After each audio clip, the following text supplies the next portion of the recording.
We think I'll just wait for my peeps. But all I know I mean, so we start at one time.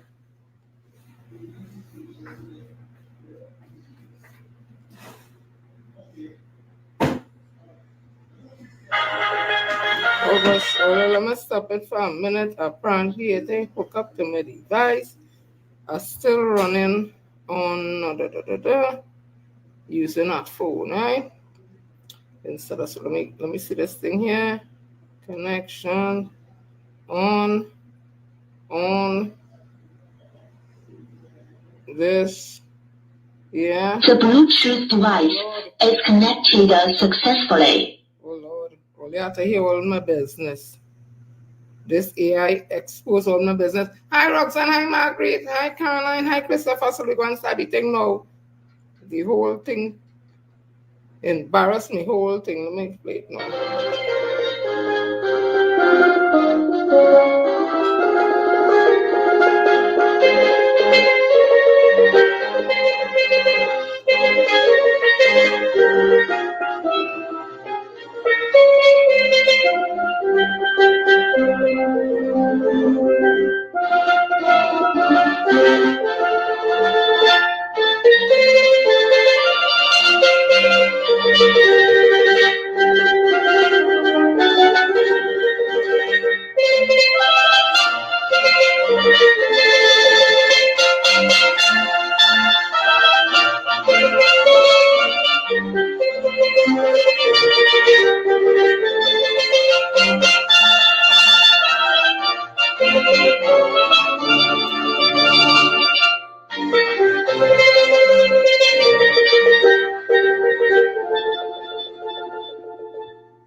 Hi Sarah, Roxanne, I love the hat. This is the second time I wear it. I really like this, I get some other colors and stuff.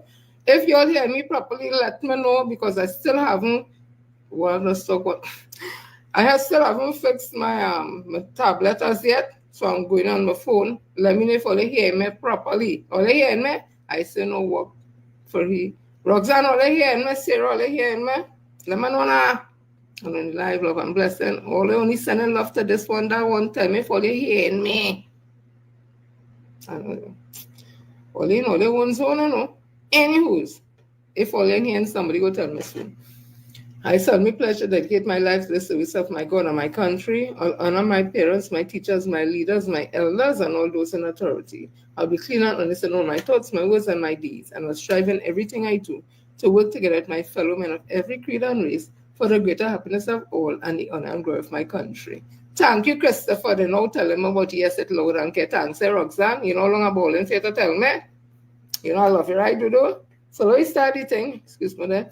A little sniffling come today as usual. And you'll get so, yes, we hear you. Yes, Marlene. Thank you so much. Let me start the thing one time. I'm seeing that Dylan Carter, he qualifies for the 2025 World Aquatic Championship. So let us big him up, That is with peoples out there, with us being everything. We don't mix matters. Any weight have anything, a Trini does be there. And it'll be good thing too. I'm also seeing Jerome Richards. Well, this fella has speed like that. So this is 2 days ago, Jerome, in the news day, Jerome blazes a 200 meters silver at Atlanta straight tracks. He's doing well. So they said Jerome Richards delivered another world-class performance on Monday, May the 17th, clocking 17.63 seconds to finish second in the men's 200 meters at the Adidas Atlantic City Games in Georgia. So we give some support there to the local boy, Walter Dylan, not in the same place, for qualifying for the 2025 World Aquatics Championship, and Jerome Richard for blazing the trail for TNT.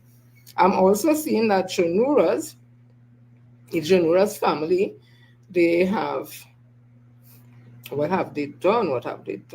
Well, if you see thing, I had to scroll to reach the way I have to reach. But I'm going to reach it. Hey, just put on an extra S and everything, right? The Janura family, right, was in the news days.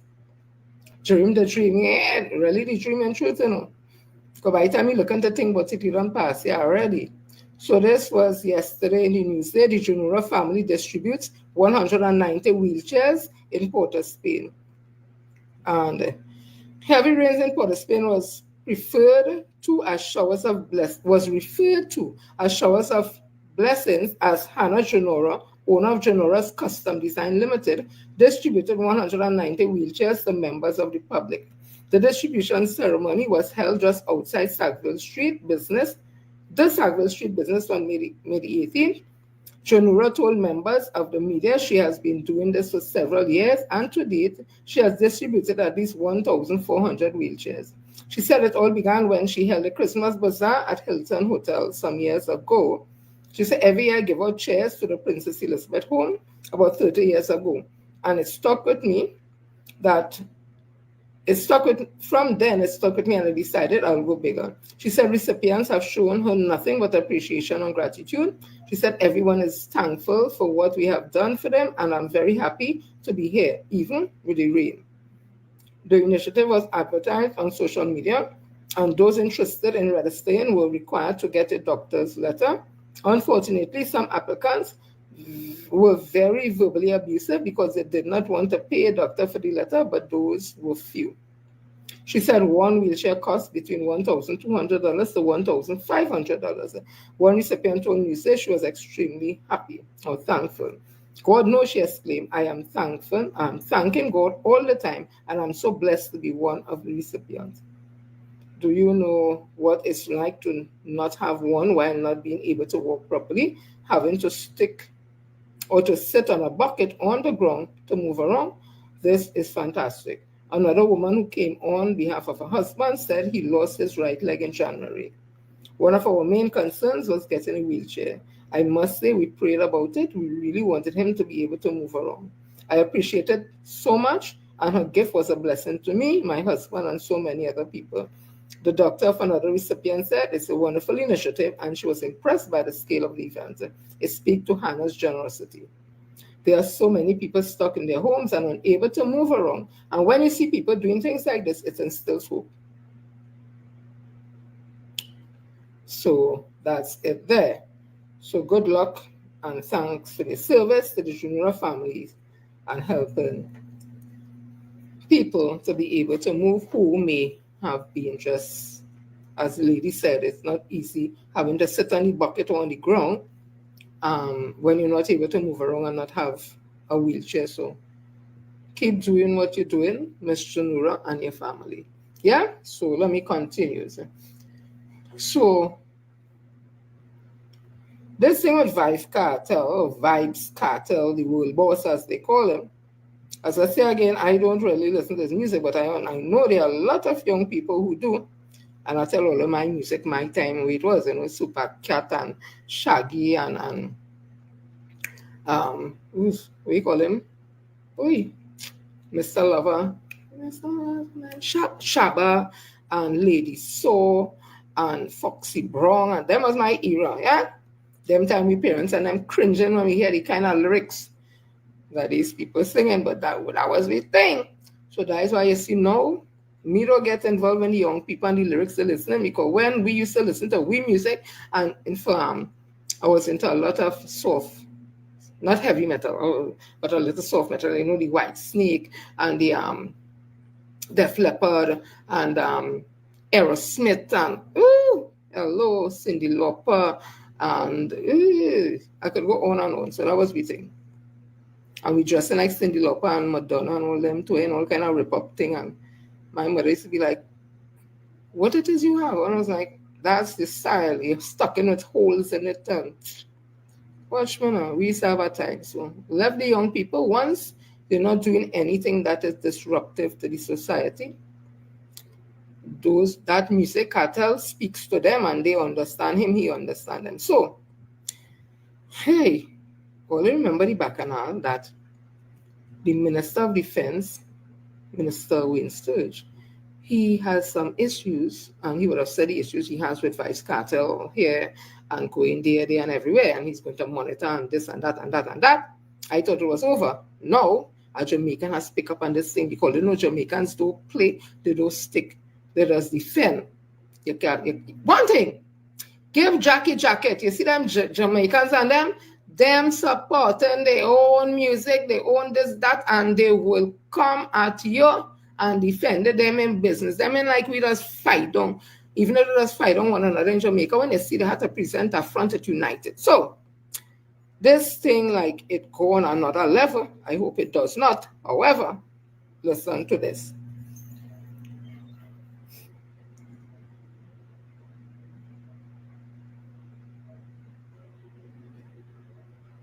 I hope this thing open or no. Here you. What is this? So like a minute. When you're using a device that is not. So guys, I don't know similar Vibes Cartel, right? So here we know. He's scheduled to perform in Trinidad. This now. Okay. Later on this month, and the defense minister to Trinidad, Mr. Wayne Sturge, has decided to cancel a lot of Vibes Cartel's appearances while he's on the island. But the reason why this defense minister is claiming that he's restricting Cartel's itinerary while he's in Trinidad is because he doesn't want Cartel's influence to do anything negative to the youths of Trinidad. He canceled his radio appearances. He canceled the meet and greets, or just about any special appearances that's outside of the scope of him performing at that stage show. His reason for canceling these special appearances is because, according to him, he doesn't want the youths of Trinidad to be negatively influenced by Vibes Cartel. So in the want Vibes Cartel spread any negative stuff across the airwaves, or he doesn't want any of the youths in Trinidad to meet Vibes Cartel and be somewhat negatively impacted by them meeting him. In addition to all that, the defense minister also took a jab at Vibes Cartel's past incarceration, claiming that even though Vibes Cartel is pretty much free from prison, that doesn't necessarily mean he's a good person, and his visits to these, special events will somewhat negatively influence the vulnerable youths of Trinidad. Now, this is kind of strange that the defense minister would come out and cite these reasons for restricting Vibes Cartel. Because when you think about it, Vibes Cartel has been incarcerated for 13 years. And throughout those 13 years, crime has been on the rise in Trinidad. I mean, nothing against my Trinidadian sisters and brothers, but I have to point out the obvious. How is it that Vibes Cartel, influenced anyone when he was incarcerated for these 13 years? I don't get it. You know what I smell? I smell prejudice. And it also seems a little bit personal to me. Am I the only one who sees that? If I was Vibes Cartel, I would just cancel that show. Trinidad just had Carnival. And you know what Carnival involves in Trinidad. So didn't that negatively impact the youths, Mr. Defense Minister? So how so now you're going to cite these reasons for trying to restrict Vibes Cartel? Cancel the show. Let the vendors and everyone who is angry, let them direct their anger to the defense minister. Let him explain to these people who will be out of business why it is that you did not perform in Trinidad. Because you deserve respect just as anybody else. It's not fair. I smell prejudice. So guys, so we will see how that goes. I remember the incident with Trinidad and Tobago is not an ATM machine, and how Jamaica responded to that. So let me see. Let's hope good sense prevails. So I am seeing that Fali Chavez Agustin, who he is again? The Chief Secretary of the THA. He is telling the MPs, the two MPs, because the window seat in Tobago, so the big and the large, some Nazi and Tomo. Them down here, they ain't get no ministry, nothing, them on the back bench. But, if when the government voting on anything, I guess they will support the government. Their job is to come to Trinidad and to bring it and bring all Tobago issues and make sure it is heard and listened and they get results. I very much doubt it will happen because who is these people? Never hear them talk nowhere, I never hear them before.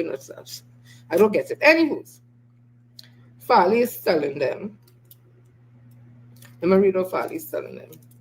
Fali is telling the two MPs from Tobago, or the members of parliament from Tobago, he is telling them, "Hi, Jack E." This was in the Guardian 21 hours ago. TPP leader warns MPs, don't get distracted by power in Port of Spain. I usually the last person to tell them, but don't get distracted by power, because you get distracted, abstracted, around structured, and all kind of structured. Till we even know use the family who did start off in politics with you. With it. Oh, look at me a minute. Tobago People's Party, TPP political leader Fali Augustine, has asked members of his party to get ready for the next stage elections. Even though no date has been announced, he's also advised the TPP 2 MPs to stay on the ground and not get distracted by power in Port of Spain. Speaking at a Thanksgiving service at Ravenel's Resort on Saturday night, Augustine told party supporters and TH executives to be prepared when the call comes. Using a biblical analogy, he said they love to run to the Bible when they're wicked and bad. That is my opinion. Using a biblical analogy, he said, in most cases. So you better get your lamp trimmed and burning. Those who are wise and have their lamps trimmed and burning will be ready for whenever the date would be. Those who are unwise and who will be ill-prepared at the time, you will find yourself on the losing end of the stick. Augustine made the comments while celebrating the party's historic win in the general election last month, where TPP candidates Joel Sampson against the Notsi and David Thompson against the Tomo defeated the People's National Movement, ending a 9-year reign in the Tobago East and West seats. But he reminded the crowd that celebration must give way to responsibility. Don't let arrogance, don't let hubris step in whatsoever. You will know a lot about that, in my opinion, Farley. So use the best one to talk on that, but do so like so. Keep your feet flat on the ground. Era representatives, you will be walking 10 times more. Go back to the ground and do not take your feet off the ground. Come out of those Prados and Fortunias and whatever they have in the division. Leave the air-conditioned office you have behind and go back in the hot sun and deal with the people. Do you do that as the leader of Tomo and Notsi? Do you do that for your people who he represents? As Guskin said that while the party celebrates its victory, it cannot afford to become complacent. He's calling on his team to stay humble, remain grounded, and be ready to lead. He also hinted, you tell that to Zorisha and Zia and Faith and them, you tell that to them too. He also hinted that the momentum must continue, especially as the people of Tobago have given their party confidence. This is not a party that is too arrogant to hear from you and to listen. And so we have heard your complaints, notwithstanding your support, and I can assure you that the government can lead. We have listened and we are altering things to reflect what we've heard from you. Farley Chavez Augustine, let me tell you this, all the parties and things with us win election in this country is not because all they win because of, oh my God, the people so believe in all, It's because the people decide they're not voting for PNM because PNM will listen to them and they want to teach PNM and listen. When all they will get that in all their senses and understand that. So that's why when all they win, all they have to get on. So because all they know, if the PNM hitting on all the cylinder, all they're winning nothing. And as Ms. Shamford Coach would have said, is Keisha. It's all the Keisha and this one and that is all it has caused PNM to lose. And she was so damn correct. So Farley and all when all they win. It's not because I know extraordinary thing all they do is because PNM people decide they're not voting for PNM because it's this, oh, let's get a little inside. So all in all they win by the default. So I continue with this because at the end of the day, same old with CPP, no matter get the ducks in a row in Tobago and do the work. Right? So that was just Farley, they're telling them, Notsi and Tomo, stay on the ground and don't get pumped up in the head with power. Well, if you have to tell them that now, then you ain't pick a good choice because you ain't supposed to tell them that all those things should have been said before. So you're worried they switch. You're worried they switch it up on your Farley. So let me read this thing here. This is an editorial. I'm not seeing much people on, but whoever there, thank you all for this coming to say, lockdown and tune in to We Talk D Tng, where I just talk the thing, right? I just bring my receipts, and if I don't know, I ask a question, and if I say something totally right and I get the answer, coming back and tell all, hey, I make a mistake and it's XYZ. All you know me afraid them thing, right? Me not a lie for nothing because nobody don't give me nothing and me don't beg nobody for nothing. I rather stay quiet because people give me something. Because whether they give me or not, right is right, wrong is wrong, I go talk. I don't be taking things from people and know it's wrong they're doing, but can't say nothing because I gain things. Me and one of that. I don't ever want to be like that. I don't want to be obligated to nobody other than my God. So this was the 19th, so that's today. In the Guardian, President must set tone for productive parliament. The challenge of having a productive and progressive parliamentary government starts in earnest on Friday with the opening of the Parliament of Trinidad and Tobago.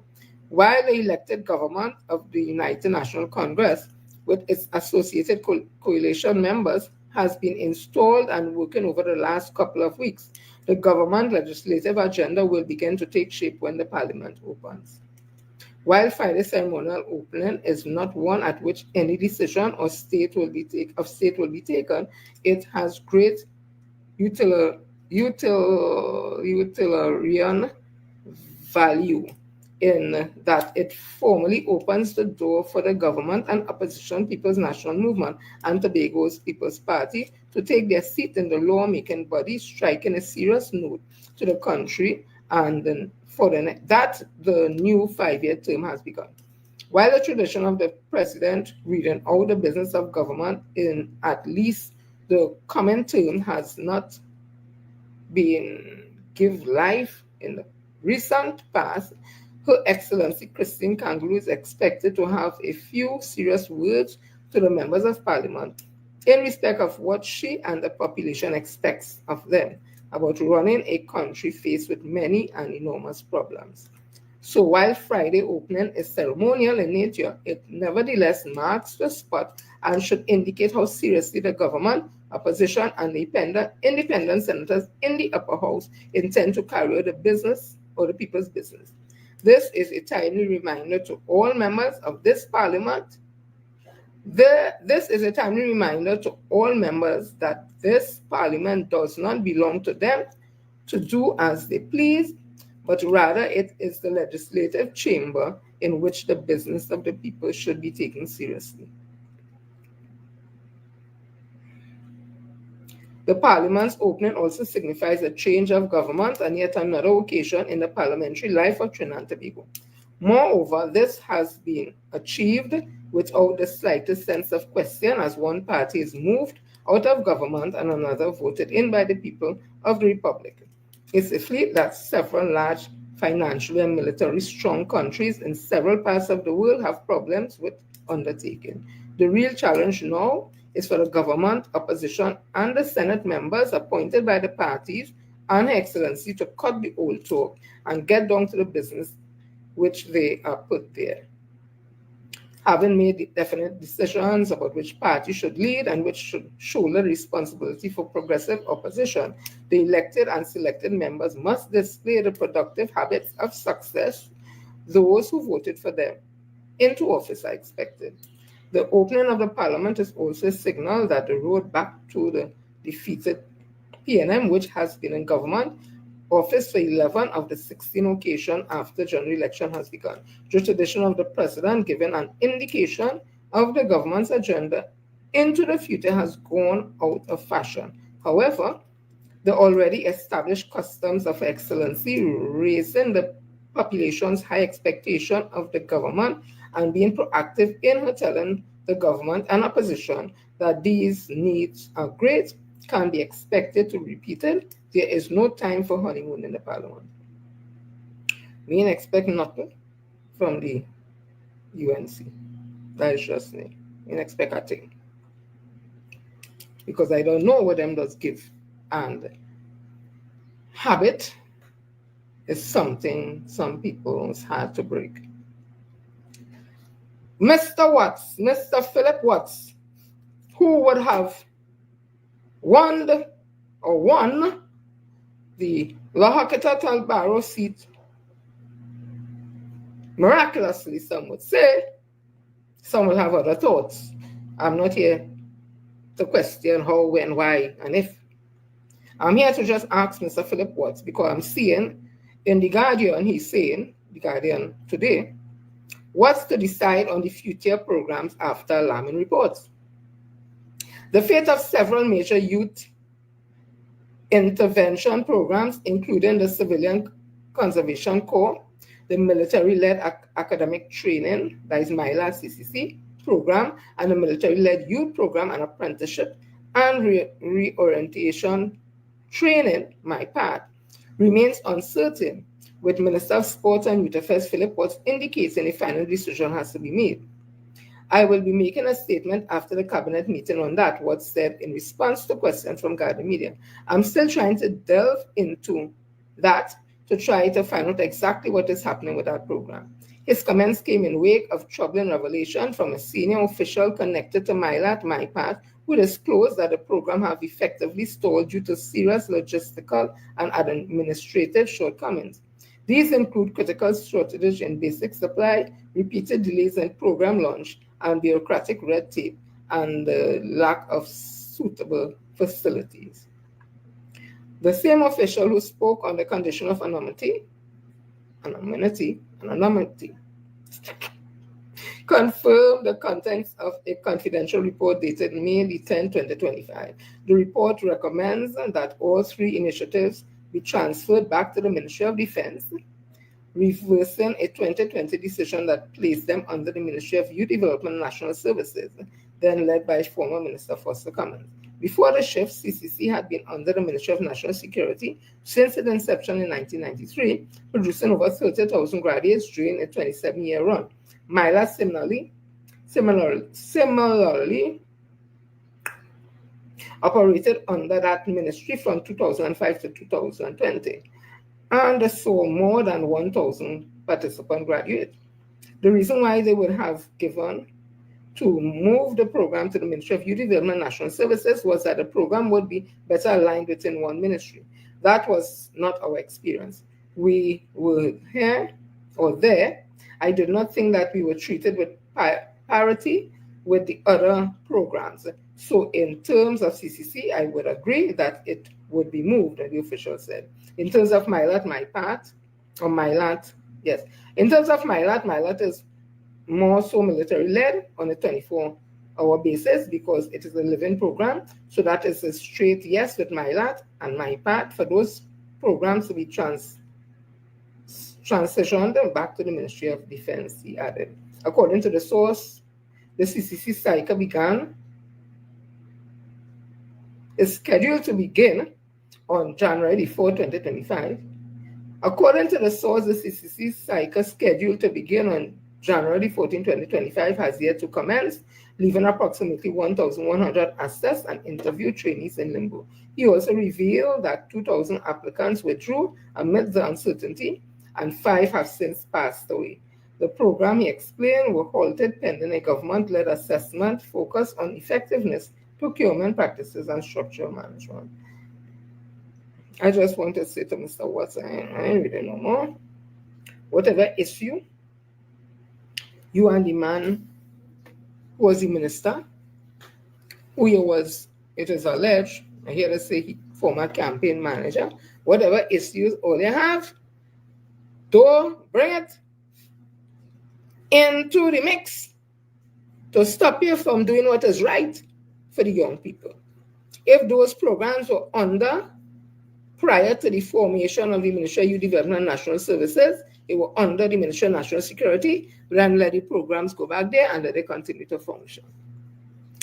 Do not use young people as no bargaining chip in the middle of whatever it seemed that going on between you and the former minister. Minister Watts.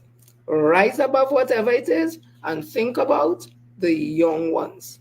Yes, the ministry has reverted back. That alone tell me that is a lily, because I don't see the need was to change the ministry, Youth Development National Services, back to Ministry of Sport and Youth Affairs.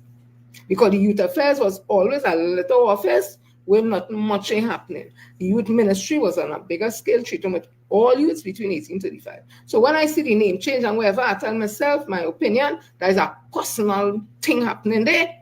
Me want nothing that man was involved with. I don't want nothing thing, the PNM. At the end of the day, all I remember is young people involved in all of the shenanigans. Just remember it's young people, whether UNC, PNM, PPP, PAP, whatever, young people, and any program to enhance their life, get them off the street, get them to learn a trade, do something, that should be the focus. So let me continue. Seeing also that there was a fire at Nales, and because of the swift response of fire service, that one day ago, so that would be yesterday, it says here, it's Otto Carrington story, senior reporter. A small fire broke out on the veranda of the National Library building in Port of Spain around 9 p.m. on Friday, prompting an emergency response from staff and the fire officials. Debbie Goodman, manager of corporate communication at the National Library and Information System Authority, that's NALIS, said the fire was quickly detected and emergency protocols were immediately activated. Library staff and security promptly initiated emergency protocols. The fire service responded swiftly, extinguishing the fire, she said in a statement. The fire was contained to the external area and did not spread inside the building. There was no damage to library collection, furniture, equipment, Goodman said. She added that a full investigation will be carried out by the relevant authorities to determine the cause of the incident. So I want to thank the fire service, just as I thanked the police service for the swift retrieval of the little baby boy with that whole connected thing of people, the poor, the this, the that, they get back the baby alive. I also want to thank the fire service for the quick response to the library, because it could have been worse. And you know what the library has? The library has all our stored history, books, information, and so many other things. So thank you, dear fire service. I'm also seeing that 21 nationals are to be deported from America, a part, I guess, of the mass deportation. And I'm hearing on radio that the Vision on a Mission that was founded by the late Wayne Chance, who himself was an ex-prisoner who came out, reformed his life, and would have formed that organization. And he received a lot of international acclaim, having gone and traveled all over the world to speak about prison reform and his work in this country and that, right? So big up to him and his family, God rest his soul. The Vision on Mission has, I think, made some commitment that they are ready to accept the 21 returning deportees. I see the Minister of Homeland or something say some kind of thing, something. But the main thing is really that Vision on a Mission is getting involved or has gotten involved, and we could feel a little more rest assured, because that has been a successful program that they would treat with deportees and we would have things in our order. Yeah? So big up now to the people who carry on the work of Vision on a Mission. Earlier, it's a bacchanal here. A piece of bacchanal that I didn't know about. Only remember Ishgal Bransing and C. Ferguson.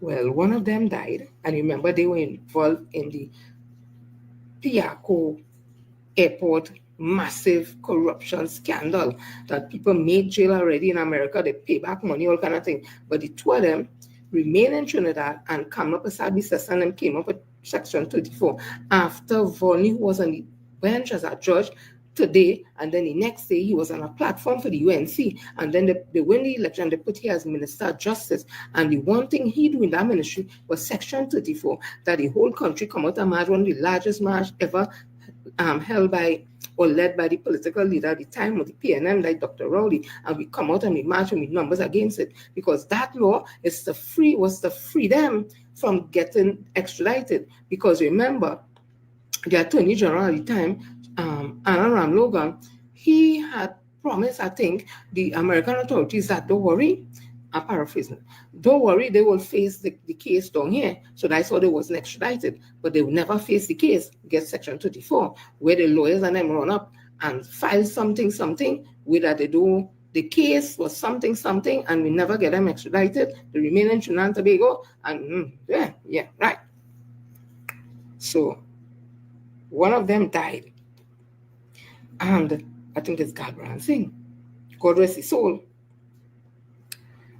And I didn't know. So this is 18th of May. Which paper is this in, boy? Trinidad Express. 31 million Royal Casa share dispute heats up. Galbraith Singh versus Dragwood Investment. What this is about here? Oh God, me reading this whole thing, not just reading the juicy pieces. A bitter multi-million-dollar legal battle is brewing between the train of the late Ish Galbraith Singh and Dragwood Investments Limited over the ownership of shares in one of Trinidad and Tobago's most popular fast food chains, Royal Casa.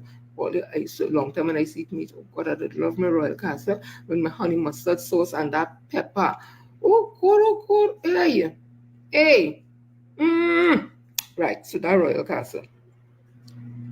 So no, I stopped eating meat since 1997. So, okay, right.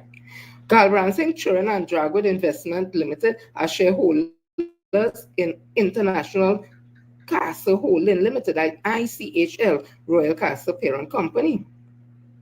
The conflict revolves around a contested 100,000 share interest in ICHL valued at 31.2 million. According to the company's registry, ICHL was formed in 1999, and both Galbraith Singh and Steve Ferguson were company directors. Galbraith Singh possessed 100,000 ordinary shares, while the remaining 100,000 ordinary shares was held by Dragwood Investment Limited. Both were effectively 50-50 partners. However, after December 2012, Ferguson name no longer appeared as an ICHL director. Galbraith Singh died in January 2024, and the ICHL and his daughters, Nalini, Nisha, and Rishma, exchanged letters roughly 2 months later. The Galbraith Singh siblings were unaware until after the father death that he had divided his shares evenly amongst them in 2016, essentially making them all shareholders in the company. On March 18, 2024, Nalini wrote to ICHL Corporate Secretary Annette Ramchan. I wonder if Nalini would be writing on Facebook. Sure. Annette Ramchan expressing concern over a scheduled special shareholder meeting. Nalini claimed that only her brother Siam was given notice of the meeting, which was scheduled for March 27, while she and her sisters Nisha and Rishma were barred from attending despite being listed as shareholders. In the letter dated March 18, Nalini requested that the meeting be deferred until all shareholders were properly notified, apart from Dragwood Investment, which had been invited to the meeting. Mamchan responded in a letter dated March 21, 2024, stating that the shares register of ICHL does not reflect that Siam Galbraith Singh, Nalini Galbraith Singh, Nisha Galbraith Singh, and Rishma Galbraith Singh are shareholders of the ICHL. The records of ICHL recognize only two legitimate shareholders, like Dragwood Investment Limited and Ishwar Galbraith Singh. Mamchan further acknowledged in the letter to Nalini as evidence in the company's registry that the annual return dated December 12, 2016 for ICHL reflected 100,000 shares held by Ish had been transferred to his children, son Siam, daughters Nalini, Nisha, and Rishma, equally at 25,000 shares. Mamchan added that subsequent to this, the annual return of ICHL for the period 2017 to 2022 reflected that all his shareholders at ICHL. However, Mamchan said that in January 2024, the month of Ish passing, while reviewing the record of ICHL, she found no record or evidence that the shares transferred from Ish to Sam, Shyam, Nalili, Nisha, and Rishmi compiled by OCHL bylaws. Papa. Just a little more. Mamchan added that after consultation with ICHL attorney Russell Huggins, the transfers was deemed illegal. Oh God, oh. Excuse me. She claimed that the late Galbaran Singh breached a bylaw that required shareholders to initially offer shares to ICHL and Dragwood Investment before transferring them in any way. Mamchan stated that there was no record of Ish offering the shares to ICHL or Dragwood Investment. She added that Huggins filed corrections with the company registry in late January 2024. However, an annual return was purportedly filed by Siam on February 14, 2024, according to Mamchan, which reflected that all four Galbaran Singh children as shareholders along with Dragwood Investment. According to Mamchan, the filings were now the subject of a fraud squad investigation after the matter was reported to the police by Siam on February 22nd, 2024. One more paragraph and I go on. Mamchan requested that Nisha give any share transfer instrument they own. Mamchan requested that Nisha give any share transfer instrument they own, as well as various other documents. She noted that on March 27, 2024 meeting would take place as planned according to March section. Oh yeah, back on that. It ain't no small money. You're talking about 31 point something million dollars. The father there and them say, them they know the father gave them the shares, it's 4 trillion, the 3 sisters and the boy. The company is saying it wasn't done in conformity with the bylaws and there's nothing legal. Oh God, oh. You see that money and that? That ain't go end good. Money, money, land, property. Let me move on, Papa. You see all life's funny? I ain't gonna say what I wanted to say. I will leave that alone. Flooding, the rainy season has started. Flooding is here. All of a sudden, I'm not seeing people asking for compensation to flood out. They ain't cussing the government, nothing. They helping themselves to clean the canal. No, they all down in the canal, they're back with you and they cleaning canal, they cleaning river, all kind of thing. They ain't saying nothing now. Because I see the government in office, they want the government to look bad because, I don't know. We go wait to see still the days. So I see a picture something probably on your source where the Sandy Grande, that new highway open, nice, and the water running where it's supposed to run. It's not flooding the road, it ain't crossing the road, nothing. It's running in the canal, river, wherever they have. So that working nice. So the Shoguana's mayor, he started to blame people. And one thing he blamed the PNM, we will get it. The next thing he talk about years and years and years. But if you see me and the Shoguana's Borough Corporation is not a UNC-led borough. Where's she name? Who is now a minister? She only getting elevated. Pose naked all over. She never says not she get elevated. She's now minister. Oh God, where's she name? All help me now, what's she name? What's she name? Vandana.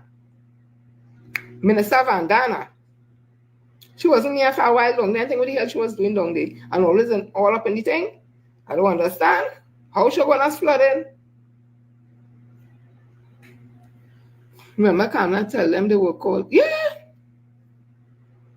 Shoguana's mayor blamed flooding was on years of neglect. Who neglected all here? This was in CNC 3 News. Mayor Faik Mohammed, says the persistent flooding challenges plaguing the borough of Shogunas are results of years of infrastructural neglect and cannot be resolved overnight. The UNC, they know it can't be resolved overnight, but when PNM, they have to do something immediately. Hey! In a telephone interview on Saturday, Mayor Mohammed pointed to the former PNM National Movement Administration, accusing it of failing to invest in critical infrastructure and neglecting regular maintenance of the borough drainage system. Again, I ask, who in charge of that corporation from time immemorial? Where Vundana moved it? And all of them and all kind of thing that they wasn't doing their work. You want to blame PNM because it flooded? Why you ain't blame indiscriminate dumping of rubbish, indiscriminate building of houses, going on land that is flood land instead of it being land where houses could be? Why you ain't talk about all them things? Because I know in bamboo, when people started to squat in bamboo, and the agricultural officers went in there to tell them who are public officers, they need to come off the land. It's not fit for living. It's not fit for agriculture. It's flooding. They run them with gun and cutlass and run them as us. But again, because we like to always pacify a certain group of people, because it was African people that gone in bamboo day to build a house, and agricultural officers went there to tell them come off, and they pull gun and cutlass at them. Let me tell you something. The army, police, everybody would have reached and drag their ass out. Some might have even dead and all. But they left them, and we end up with bamboo 1, 2, 3, 4 kind of thing till it's true enough to tell we them have big business, and all the doctors come from there, and how much doctors and lawyers all kind of now what happened. They don't like when I talk the truth, they'll say racial when you talk the truth. But when them talk it, it's for the interest of Trinidad and Tobago, and they're just talking the truth. And they ain't racial, they're talking the truth. So the flooding and drainage issues were faced today, were not only foreseeable, but sadly inevitable. Well, if it is inevitable, what are you talking about it for? Because rain wasn't falling all the time. What were you doing to prepare? What was the corporation doing to prepare? Just like the flooding on Superior. The Prime Minister has done nothing for Superior, down in Pila and them areas, but they don't complain because all our way is one. We can't complain. We suffer behind we hand and don't say nothing because we don't want. I read one more paragraph. The flooding and drainage issues we face today were not only foreseeable, but sadly inevitable, Mohammed said. Years of underinvestment and a lack of consistent upkeep have left many communities vulnerable to even moderate rainfall. He added that the Borough Disaster Management Unit, DMU, remains on high alert, monitoring weather conditions and preparing sandbags for distribution to residents in flood-prone areas. And we don't know more. Mayor Mohammed, UNC Day, they say when UNC win, everybody win, and the code is yellow. So is it how the code is brown for dirty water? Because all they're supposed to fix it. We don't want to hear no complaint, or let's sell a jingle and a slang or a slogan to people. They buy it. We won't hear nothing with PNM didn't do. We want to hear what they're going to do. Because all they could stop everything, all these magicians. Let me continue. So the Minister of Public Utilities, Mr. Dresser, Zessa, makeup slamming, they say it is a front back lace. I don't know. I don't wear wigs, whatever. They put a close up and you could see that Minister Barry Parrott can't tell me he don't wear foundation. He can't. Don't tell me that. He wear foundation. Now I tell him, tell me the foundation you're using because you have your face packed down, not a sweat, nothing. I want one when I put it on me, a sweat and I ain't greasing nothing. I want to know where to buy your foundation. I can ask about the front, back, lace back, wherever, because I don't wear wigs. And I want to ask you if it's true, you have on a lace back, front, back, wherever the hell they just call the damn thing. So he is saying the government is sticking to it, they ain't raising nothing. So this government has come in, and they are populist government. They're not taking property tax, but they're not getting it back after one of the Minister of Finance, all they go get back all the money. They're punishing all they know because it's all they know right, and now for them to go and follow the PNM and pay all the property tax. We're plenty of we. They'll be paying with property tax all in America because we own property. But all they don't pay all they own in Trinidad. But when Uncle Sam called for property tax, they're running to pay it and they're paying it in US, but all in Trinidad, don't pay all the property tax, don't do nothing, don't collect tax, no property tax, don't increase nothing, we go in just so, and money spending. So, The second to the promise ain't raising nothing, so they're not going to raise electricity. Left everything so. Don't raise nothing. Don't raise nothing. Leave it so. Don't collect tax. Don't nothing. The country go run on peanuts. The country go run and we click, we heels together, click, click, click like Dorothy and spin around.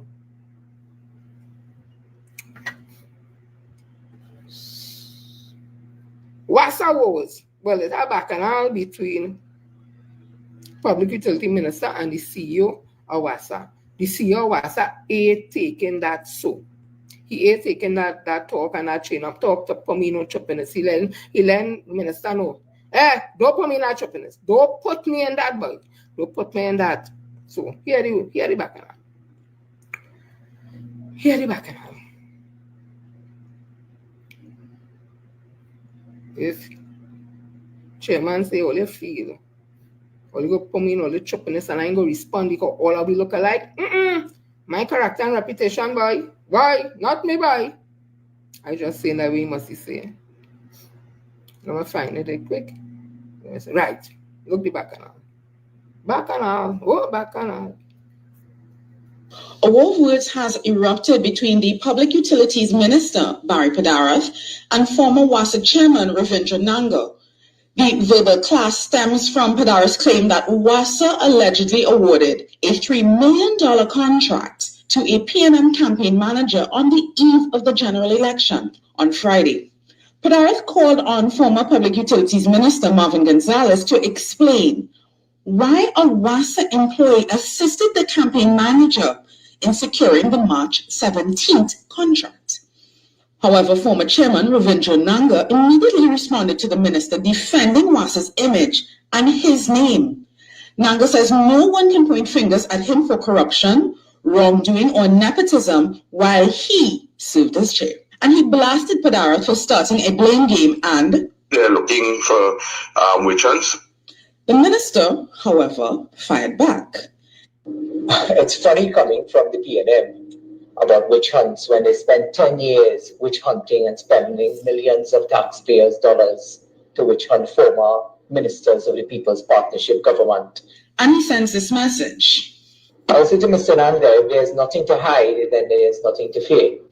Padarath said a whistleblower leaked the contract information to him, but Nanga assures that contracts awarded by WASA are independent of party affiliations and are done within the ambit of the law. And I can tell you for sure, no personal person, no individual was awarded any such contract. Our procurement legislation does not allow for us to award an individual such a contract.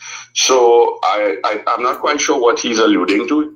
Nanga says construction contracts were awarded by WASA in March, but those would have exceeded the $3 million figure the minister alleged. Nanga also supported Gonzalez's claims that there is political interference taking place at the authority to limit CEO Keith Roy Halliday's role as he now answers to two junior WASA employees, Jivan Joseph and Krishna Prasad Singh. The minister has evaded answering this question several times when asked about it by Guardian Media. Now that his name is out, I want to see if he's bold enough to deny it. Nanga says he expects the witch hunt to intensify. Suini Gray, CNC3 News. Thank you, Robert. It is the former CEO of WASA. I was saying CEO. Yeah, and policeman Alexander will retire sometime last. Oh Lord, where's that? Sorry, when I told you. It is the former chairman of WASA. Thank you, Robert. I was saying CEO. It's chairman. So here the bacchanal, Mr. Nanga taking it on. Mr. Nanga say, but my good name and character, you know. You answer them question if it are really to have two junior ministers, two junior workers that the minister to answer to. And that Nanga is saying that the contract where you're talking about there, the way how the contracts are made and given wherever it is not possible that one person will get no contract. So stop it. By that fly back to talk about witch hunt. They love to talk about witch hunt, they love to talk about victimization. Let me tell you something, there seems to be a knack for the projection and throwing the blame to defer from what is really happening. Who witch hunt who? Who witch hunt who? Anybody witch hunt? Anyway, before I started saying instead of hunt, I end up putting a C and end up getting myself in trouble by using, profanity. Anywho, that happened there. I see that Michelle Benjamin, the Minister of Culture and Community Development, I think, she has met with the president of Pan Trinbago, Ms. Beverly Ramsey Moore, and I hope that she knows she had to come straight with Mrs. Beverly Ramsey Moore, because Ms. Beverly Ramsey Moore is for the culture, for the steel pan movement, and the advancement of the steel pan. She was very instrumental in being a part of the steel pan becoming the national instrument of Trinidad and Tobago, and very instrumental in the Pan Trinbago would have done a swap with that property and gotten that property down at Rice and Road. So I hope that Ms. Michelle Benjamin, that being the minister now, will continue the commitment to help in developing that property there for Pan Trinbago, because it's not for Ms. Beverly Ramsey Moore, it's for the future of Pan, for we children, all children, because all children playing Pan now, unlike what DC Satmar just said that when we children beaten Pan in the night, them children beaten books. Well, let me tell you, God rest his soul, them also beaten Pan in the night, we beaten Pan in the night, and all of we studying when the day come to. Yeah? Right. So I hope that she make commitment, and when she go back to she central, so it is called them central government, that they didn't feel that Pan is an African thing, and slightly because of the fact that people was, oh Lord, sorry, my light, by mistake I take off my light, yes? I'll look at my minute there. Hey, like I didn't even need it all. Anyways, that because of the whole TASA thing and whatever it is, they victimize the Pan movement. Because I remember they sent Michelle Benjamin in the parliament when the instrument bill was being debated to talk against the Pan. There was no support for no Pan. So let me see what she's going to do now when it comes to culture, especially culture that is associated with people of African descent. Although all people just play Pan, all you know the Pan fraternity, the movement, everything is attributed to African people. Let me see how that will go. You see, now I tell you, know what you're saying, because sometimes you have to come back. You go on and talk in parliament. In my opinion, I wasn't talking in favor of the Pan becoming the national instrument. And you know, you become the minister, the same Pan. When I say the same Pan, and culture, that include Pan. But we go see. We go see, Papa. So the conversation has started again with we. Yeah, Papa, I see so. But I don't get that no life in my programming. But I saw it. The conversation start back again with the starting refinery. Now, if the refinery is starting back, that is a good benefit to us, of course. People ain't gonna fight on that. How we gonna do that? But our issue is, and has always been, where they getting the money. And they're not telling we they getting the money. Now I see some consortium come together and like they go raise the money, but last time didn't Roche and them with the patriotic whatever, they didn't have, so there are some financiers and how much money borrowed in the bank whatever, and it turned out to be a lie, because I never heard it take Minister of Energy at the time, Minister Stuart Young, to court for saying what he said. Let me see if I can bring back all your memory. Oh gosh, I didn't save it. Don't worry. What he said when he said that some false documents were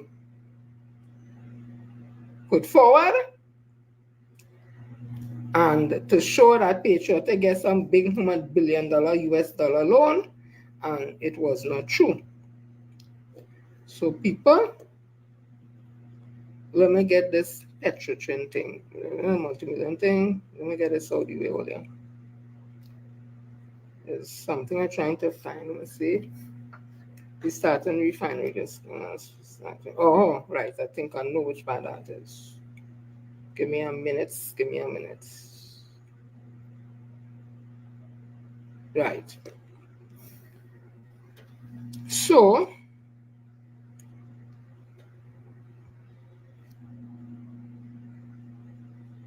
this CNC3 news again from their newsroom, so it will be Guardian. Yeah, Roxanne, pie in the sky, but people like to be fooled because they believe the code is yellow, and when UNC win, everybody wins. So 22 hours ago in the Guardian, restarting refinery discussed joint talks between Munilal, U.S. Embassy officials. Minister of Energy and Energy Industries, Julian Munilal, has highlighted, the whole thing jump, has highlighted some of his ministry's areas of focus for the country energy sector, including the re-emergence of Trinidad and Tobago as the energy leader of the Caribbean by leveraging history, knowledge, and people. He also spoke of government's commitment to resume refining operation in the country. These were among the discussion when executives from the ministry met with Dr. Jennifer Nirhat de Ortiz, Charge d'Affaires, and other senior officials from the U.S. Embassy in TNT. A release from the ministry issued over the weekend said that at the meeting, Munilal emphasized the long-standing positive relationship between TNT and the United States. The energy minister also told the Charge d'Affaires about Prime Minister Kamala Prasad-Bissasa's commitment to continuing to partner with the U.S. in various sectors and to deepening its relationship between both companies. Similarly, the Charge d'Affaires acknowledged the deep ties between the United States and Trinidad in many different areas such as energy security, law enforcement, and cybersecurity. The release said she hoped that the presence of American companies that are part of TNT energy sector, as well as the trading relationship between both countries, and give her commitment to continuing to build on the partnership and trust that has existed for decades. The ministry reiterated that the meeting was very fruitful and would lead the way forward to continued collaboration between both parties aimed at achieving targets that are mutually beneficial to both countries and to the region as a whole. So at the meeting, Munilal indicated his intent to forge ahead with the promotion of alternative energy by addressing the legislative and regulatory gaps that hinders its deployment. He also shared his initial thoughts of future policy and institutional strengthening, technical policy and regulation intervention as key areas identified for possible synergies with the UK. All I will say, I like your effort you're putting forward, but you were able with that, Dr. Munilal. That's not your specialty, that's not your area, you know nothing about that. You was in the shadow Minister of Energy in the Parliament, so you taking up that role in this critical stage with all them talk because they start off wrong with talking about it going Grenada and Suriname and thing, and Barbados, all that, when the last government already had them thing in play. So this whole conversation about Petrotrin back up again, I just want to give only a little historical context so when they're talking, all you'll understand where we at. That this ain't no joke, but like them feel it's a joke. Let me give all it. So let me set the stage. So this is Moody's, and I'll tell you who Moody's is just now. This was in the Trinidad Express, 2019. Moody's Lord's Petrotrin closure. Moody Investor Services believes government has so far shown effective policy making by restructuring Petrotrin. The International Credit Rating Agency posited that had the government not done so it could have devolved into a potentially hazardous political and fiscal situation. Moody released its in-depth analysis of TNT economy on Monday, that was back in 2019, noting that government is accepting bids for the Petrotrin Pointe-à-Pierre refinery. Moody said if the new owner improves the refinery operation, this will have a positive short-term impact on economic growth and potentially positive effects over long term. In its report, Moody noted that after almost a decade of stagnation, TNT's economy expanded began in 2018. You hear what Moody said? It was a good move to close Petrotrin because of the issues and challenges they were having. So who is Moody's? So it's Moody's and Standard & Poor's. So Moody's and Standard & Poor's and Fitch are the three most significant rating agencies in the world. These agencies rate the credit worthiness of countries and private enterprises.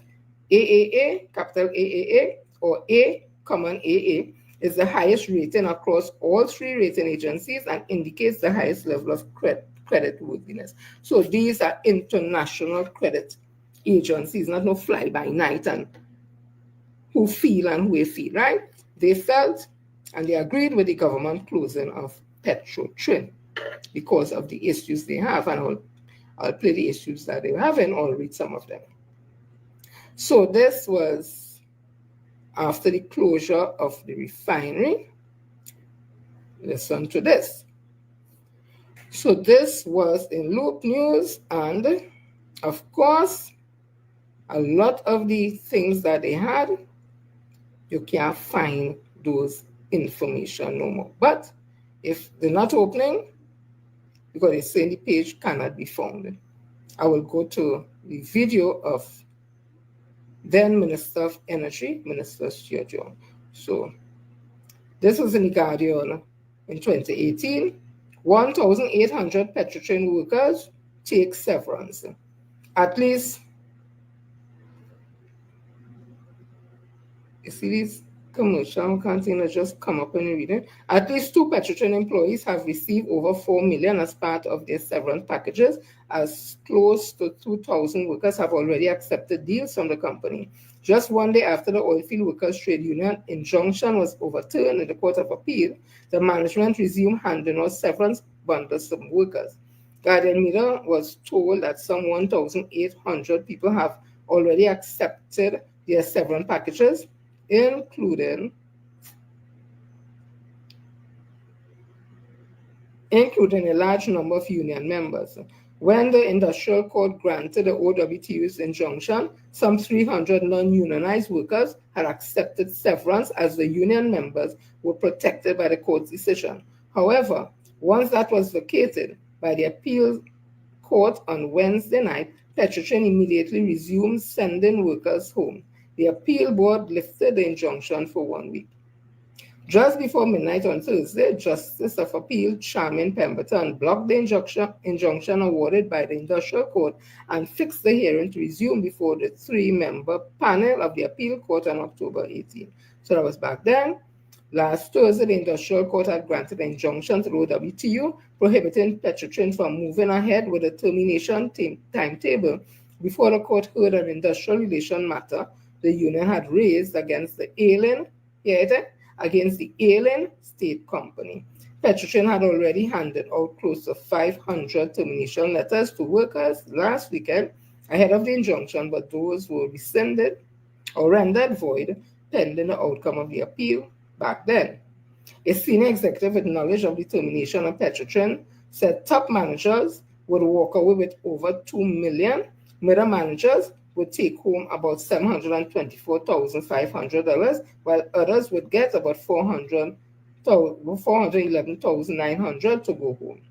Although OWTU President General Ansel Roger had asked the union members to refuse the severance packages until October the 18th, hundreds of union members accepted them. So we must ask Ansel Roger, which one of the packages did he receive? Did he receive the over $200 million package? Did he receive the $724,500 package, or did he receive the $411,900 severance package from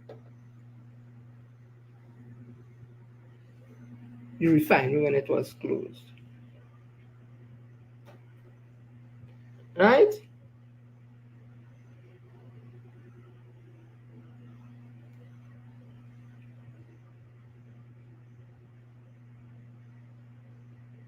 So listen to what the former Minister of Energy had to say about Petrotrin. I leave in that there because they're not telling you where they get any money.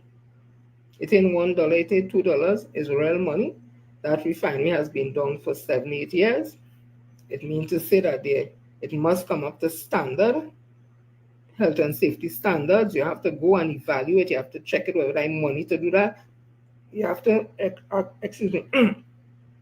you have to assess the damage and how much it will cost, whatever. All that has to be done, that costs money. Then you have to fix it, that costs money.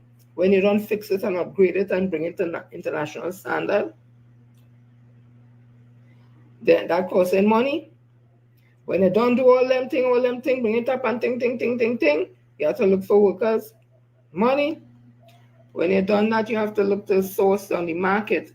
The oil and oil prices now are here is about, oil prices now is so much about $60-something a barrel or something. So you have to source a market to bring in enough crude oil.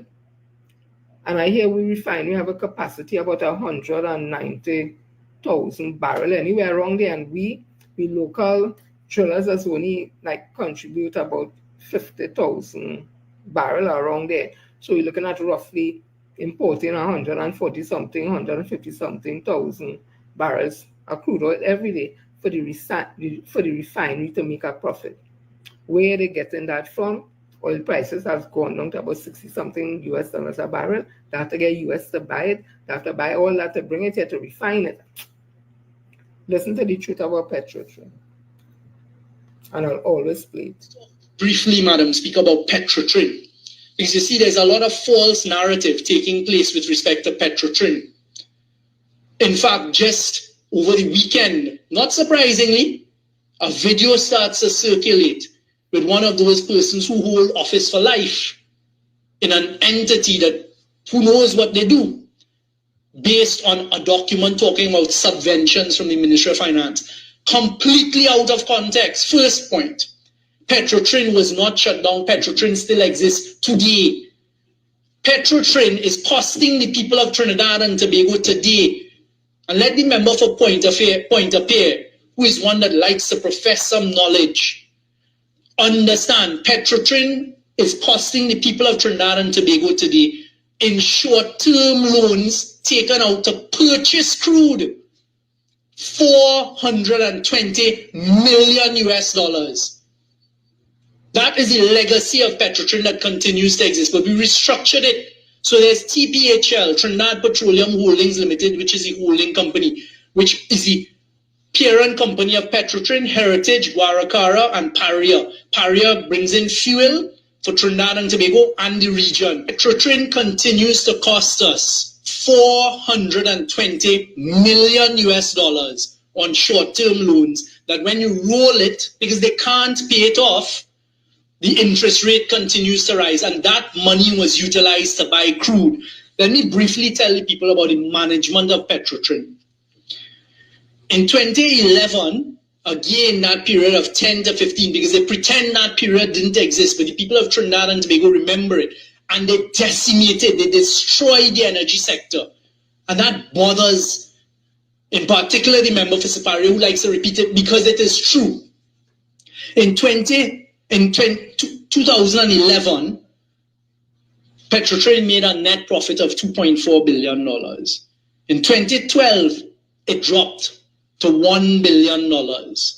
So immediately you can see something wasn't going right to lose almost $1.5 billion of profit.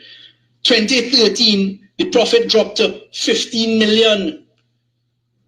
2013, Petrotrin's profit dropped to $15 million from $2.5 billion in 2011 That was management of Petrotrin.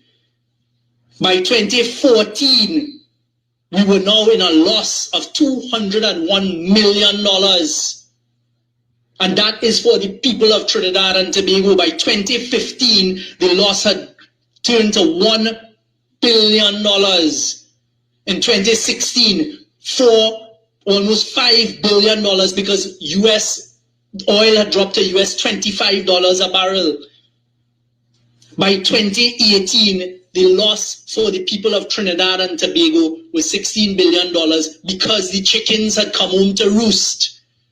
Because of the mismanagement, and it is irrefutable. Anyone can go and research this and see that in that period of 10 to 15, they drove Petrotrin into a loss-making entity that we still carry on the books today. We were faced with the auditors telling us that there was $4 billion in losses that they wanted to write off. Again, I was tasked and mandated to, along with the then Permanent Secretary in the Ministry of Finance, to meet with the auditors of Petrotrin to understand this. And the auditors told us you have to write off over $4 billion in carried forward tax losses. I said, but that would make the company insolvent.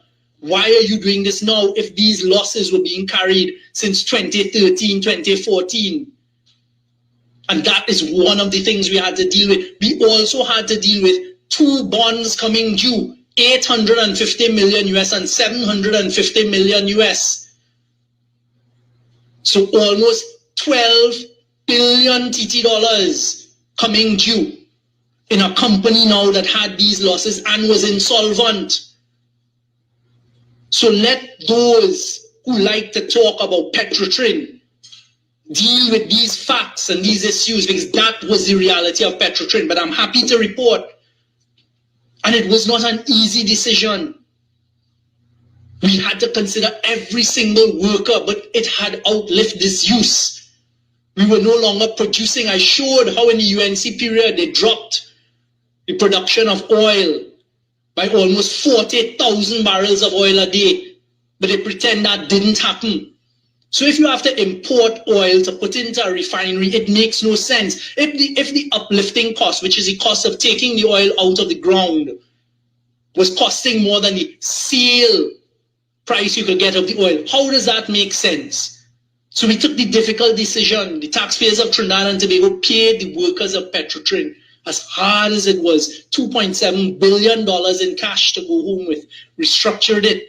And today, Heritage, which is the exploration and production company, as a result of the new management, as a result of new techniques, new tooling, etc., is declaring net profits in the billions. P&M style. Right? You couldn't get it more clear on that. So don't let the UNC and Roger and them fool all you to make all you feel it is easy as breezy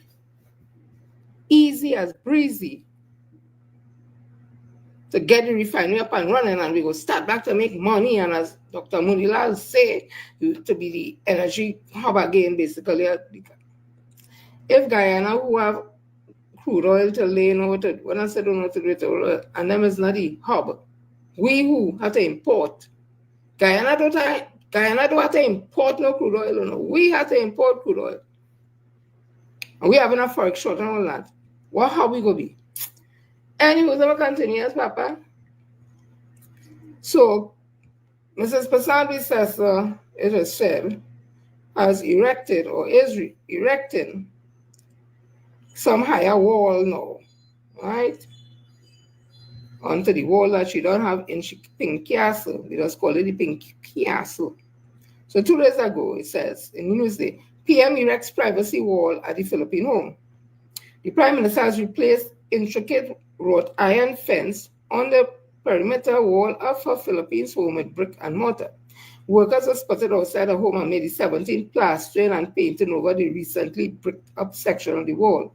Asked by Newsday if the measure was a result of the security threat, Kamala Pasabi-Sessa said it was done for additional privacy.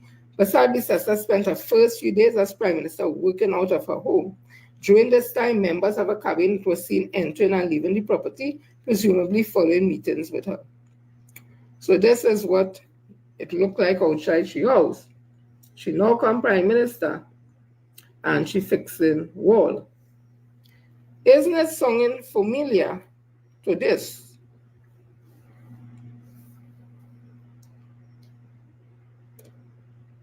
Is it sounding familiar to this? Remember this? Yeah. Move your hand. Move your hand, boo. All right, let me tell you always, before I move on and get that. Oil prices by JP Morgan. Oil prices forecast Brent is expected to reach $66 BBL in 2025 and 58 BBL in 2026. And this report from JP Morgan is May 16, 2025. It said despite recent trade policy developments, supply-demand dynamics point to lower oil prices in coming months. But I want to tell you, they're going to open back refinery. Let Roger and them tell you, if the costs are running petrotrin, if the payout and salary and wage all that wasn't higher than all over the world, where their benchmark was, I think, 30-something%. In Trinidad was 50-something or 54-something percent. Way higher than them other countries and them. Ask them how the money used to go. Ask them how the money used to go. Ask them, don't ask me. I didn't work there. Me know not about it. So, I know surely that the billing, the walls by Kamala Prasad, the Sessa Holmes, the Prime Minister. All remember this?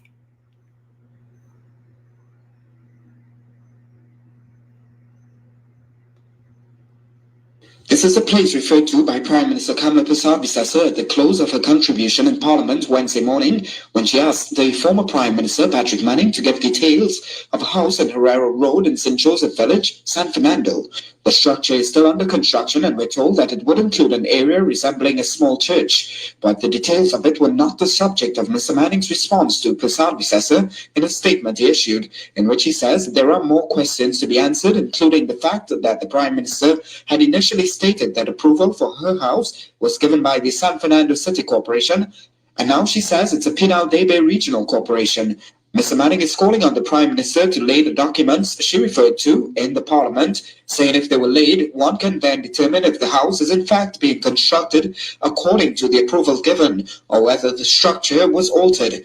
Thirdly, Mr. Manning questions again the true cost of the house, saying the Prime Minister had initially said $3 million, but is now saying $4.5 million, and had offered it for sale to him at $30 million in what was said to be a giveaway price. He's asking what is the true value. And finally, Mr. Manning says while the House had been proceeding slowly over the last 8 years, according to the Prime Minister, there is a sudden acceleration of construction, and he asks whether becoming Prime Minister lands one into such extraordinary personal wealth to enable this. Remember that Bacchanal and drama? You see what's going on in the House again. It's a right to do that, and nobody said no. But it just seems curious and more curious. So this is somebody speaking about the cabinet we have now. You see, sometimes don't just you talk about it, let other people talk so they can't say, no, it's just you alone. Always talking about this thing. And it's you. Okay.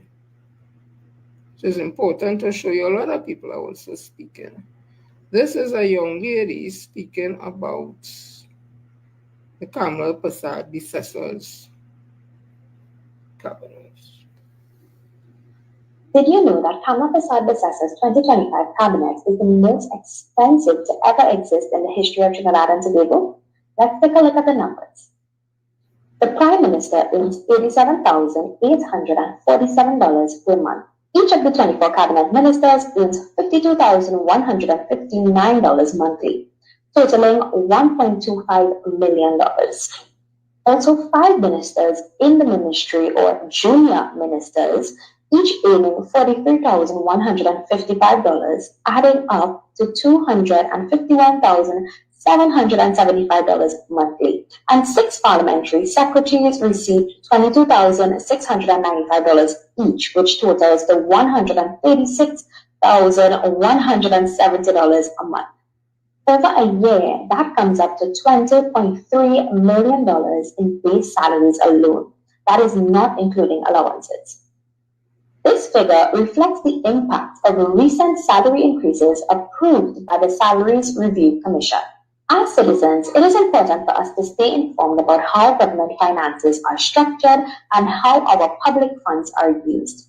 Knowledge is power. My name is Shekinah Sergio, and this is Shekinah in Politics. So that young lady break down how much money all of them getting. Junior minister, this one, that one, with that big cabinet, 3 ministers, sometime in one ministry and all them thing. The money running nice, the like in it says. So when UNC win is really them win, and the code is blue for them because I'm sure they ain't getting in $20 bill. All right. So that's just some info there. She said, have some knowledge. I want to read, if you all saw what my conversation that I would have put up, I just put a little thing when I'm telling people, hey, join me, Before I go there, I want to just read this quickly. The whole laptop situation. Twitter president has some concerns, and he's right too, because laptop alone should not be the only device to treat with learning for children. So Twitter is saying, this was 2 days ago, Twitter fears laptop distribution could lead to academic dishonesty. And he is correct. The Trinidad and Tobago Unified Teachers Association, President Martin Lumpkin, is concerned that the reintroduction of laptop programs by the United National Congress-led government could lead to misuse and what he called academic dishonesty. Now remember, under the People's National Movement, they gave out about 88,000, but it was done in a respected way. It was school IT, it was not just students alone, there's a whole barrage of persons who are interacting with the trend with regards to learning. So the computer the laptop became a learning tool. So the way Kamala Prasad is saying like it's a gift. Giving a laptop to a child is not a gift. If the government is giving a laptop to a child for learning purposes, it is not a gift. It is a part of the learning tool, just like the textbooks and all that. So that is not no gift, as if you're doing them a favor. If you introducing it, and not that it wasn't in schools, they introduced it, yes, but schools always had computer labs.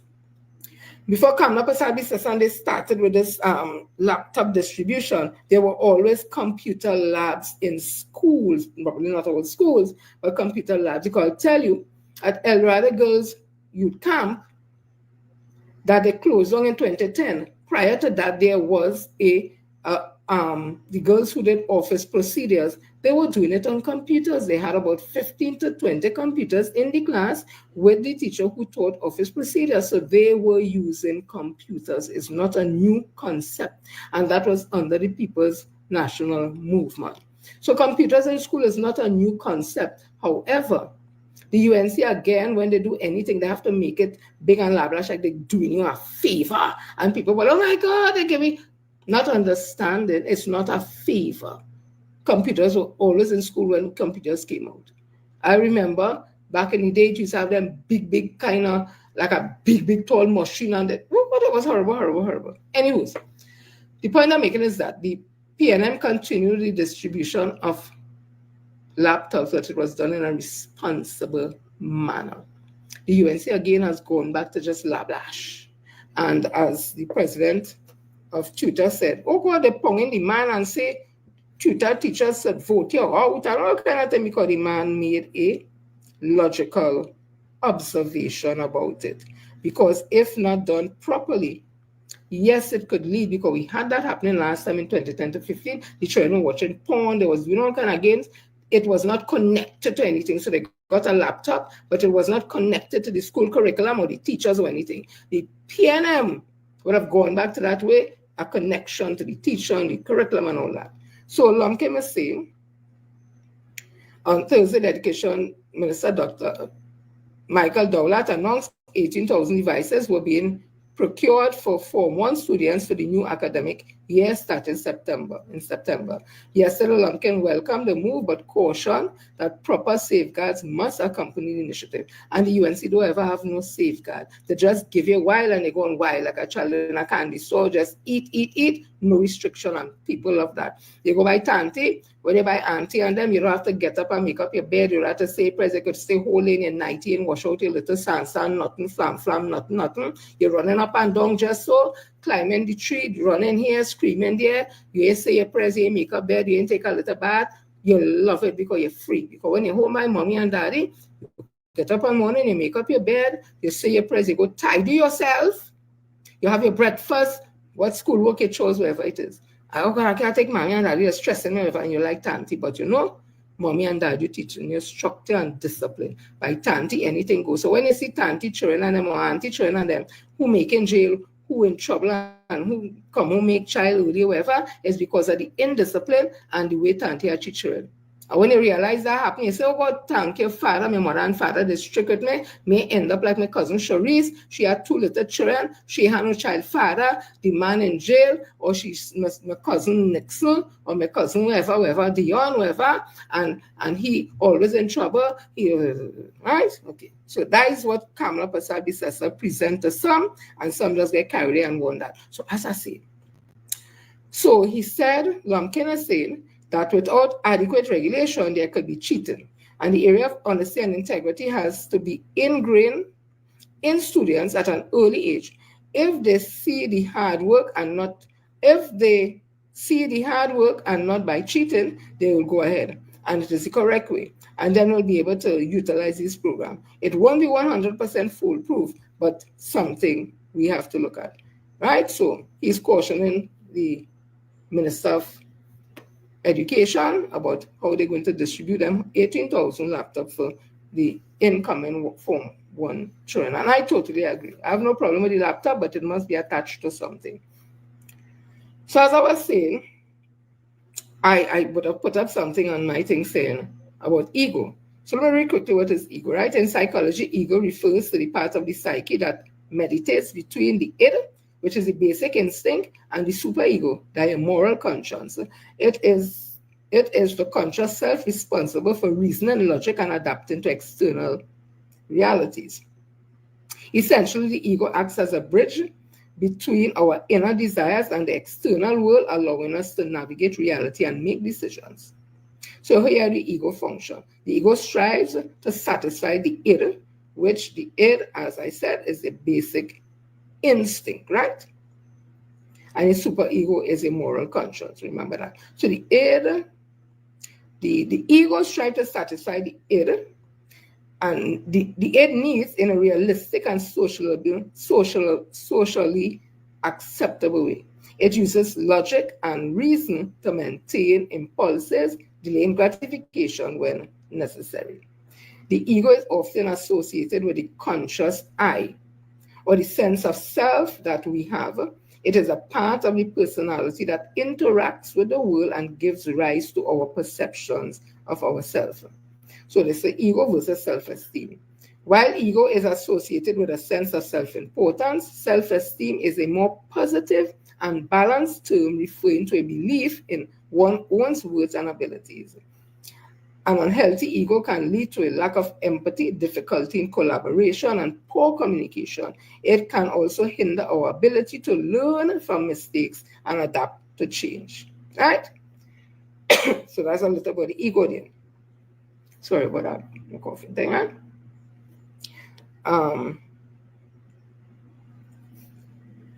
I would have also did something where I looked at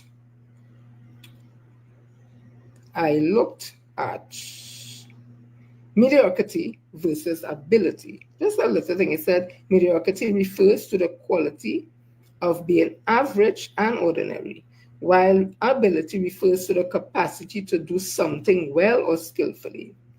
The key difference lies in the level of performance. Mediocrity indicates a lack of distinction, whereas ability signifies competence and skill. skill. I also look at ambition versus capabilities. I said ambition refers to a strong sense of achievement, while capability refers to the ability or capacity to perform a specific task or achieve a particular goal. Ambition is a motivational force driving individuals to set and pursue goals, whereas capability is the practical skill or talent needed to execute those plans. And sometimes because we don't understand the two, and we just go with just plain ambition and not having the skill sets for the position or the job that we want, it creates a lot of problem. And when you have ego mixed into it, where it's about you, how you think about yourself, and not how your real self, but how you think you are, you think you're better than this and whatever it is, it creates a lot of issues. They are going somewhere with this, Peter's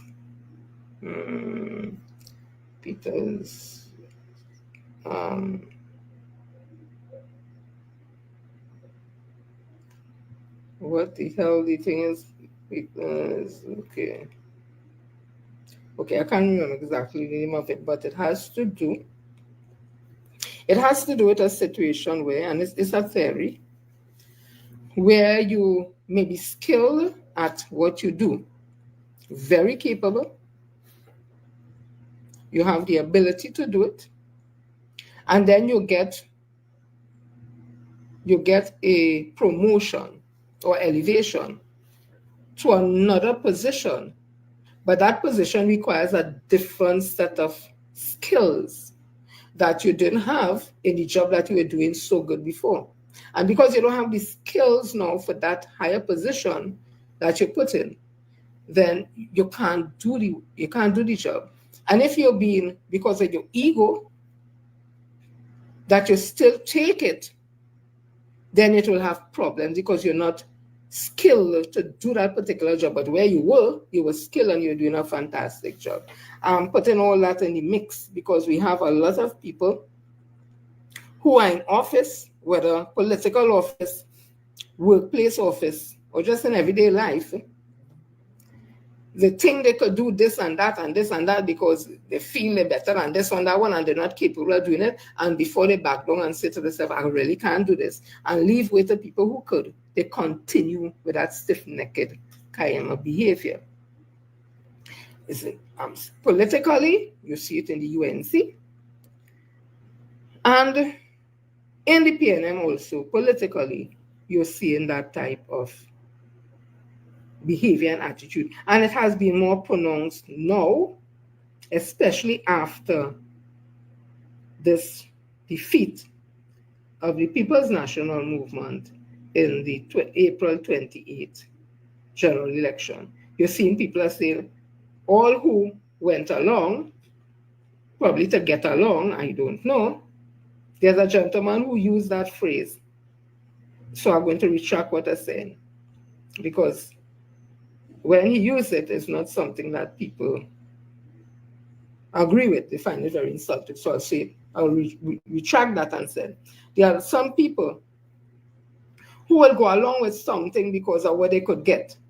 But deep inside, they really are supporting it, but because they could get something, they're going along with it. And as they don't work, when they don't work, they're going to say how much. I didn't want to be a part of that. I find that would have failed. I know you would have heard all that. But if it had worked, you would have heard nothing, and they continue in that space. And that, to me, is very disingenuous.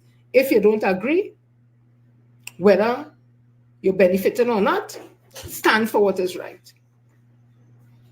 Don't agree with it because you're afraid you lost something. And when it didn't work out, you have the worst to say.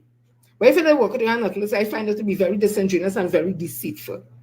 So I was looking at politicians plotting for power.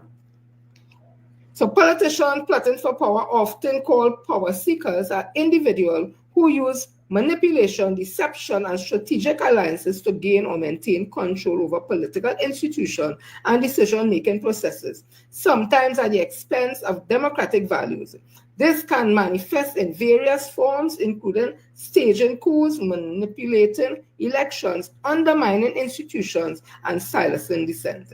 Examples of politicians who have plotted for power, and they spoke about Donald Trump and what he would have done. Ancient rulers, they speak about ancient rulers throughout the ages, would have done stuff like that. Like I said, motivation for plotting for power, personal ambition, the desire to accumulate wealth, prestige, and influence. Ideological goals, they believe that their vision for society requires a certain level of control. Maintaining power, the need to protect their position in government and prevent their removal, consequences of plotting for power. Undermining democratic processes, manipulating elections, suppressing dissent, and undermining the rule of law. Erosion of trust, public distrust in political institutions and leaders, social unrest, civil unrest, and even violence as a result of power struggles. In summary, politicians who plot for power often use various tactics to gain and control and maintain control, often at the expense of democratic values and the well-being of society. And I looked at, because I did do literature in school, I was very good at it. In fact, I have a GC pass it, and I went on. That's why I was get involved in best religion, playwriting, and drama, and dance, and all that, because of the love for literature, yeah, and history. So one of the plays I remember reading as I going to school, I found it very dark and very morbid and everything wrong with it, but it was one of Shakespeare's best written works, Macbeth. Not the best of, but one of them. So I looked at Macbeth, and because Macbeth had to do with political power and scheming and manipulations and all that. So I said, let me look at the whole thing of Macbeth, the moral of Macbeth, right? And it says, the unbridled ambition can lead, unbridled ambition can lead to disastrous consequences, and that power can corrupt even the most virtuous. Macbeth's downfall is linked directly to his desire for power and his willingness to commit regicide to achieve it. And they go on to say, ambition can be a dangerous force. Macbeth's initial ambition, fueled by the witch's prophecies and his own desire for power, ultimately destroyed him and those around him. And they said, power can corrupt. Once Macbeth becomes king, his paranoia and fear of losing power lead him to commit further atrocities and terrorize his kingdom. So don't be tempted to do bad things for power. Macbeth's action, driven by his desire for the throne, demonstrates the dangers of compromising one's morals for personal gain. And even if you're in too deep, you can stop. So they said, while Macbeth continues down a path of violence, the play suggests that there's always a way, even if you think you're too far gone. Don't trust those who claim to know the future. So Macbeth's reliance on the witches' prophecies leads to his downfall, highlighting the dangers of blindly accepting prediction. And don't sacrifice your morals for ambition. Macbeth's gradual descent into darkness shows how unchecked ambition can erode one's moral compass and lead to tragedy. This is what I'm seeing here. There's a term called hurt dog hollers. So those who get offended by what I'm seeing here and saying is, I'm talking about this one, I'm talking about that one, is because it fall in their garden, and because of that they will come out and find I shouldn't say and shouldn't say. This is a general conversation. It is for all those who are in political life. The UNC would have sing the jingle and had the slogan, and people fell for that, and we're seeing what's happening now. There is and will be a challenge to upkeep those promises that they would have made, especially when they are not collecting taxes nowhere. So this increased certainly the negotiation for public officers at 10% has always been unrealistic, simply because you start so high, then you could only go higher, and it will be kind of difficult to go lower And then when you start high for one period, how are you going to start the next one? You can't start at 10 again. You have to start even higher. So it is impossible to keep negotiations so high when you can't predict sometimes how the economy would go.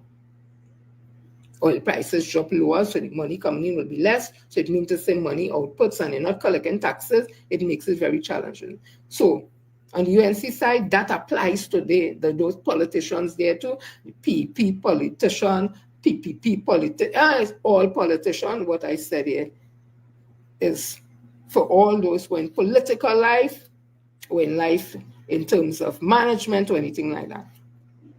But there's a situation in the People's National Movement, and some would say, you're talking about business and to wash the dirty linen in the air.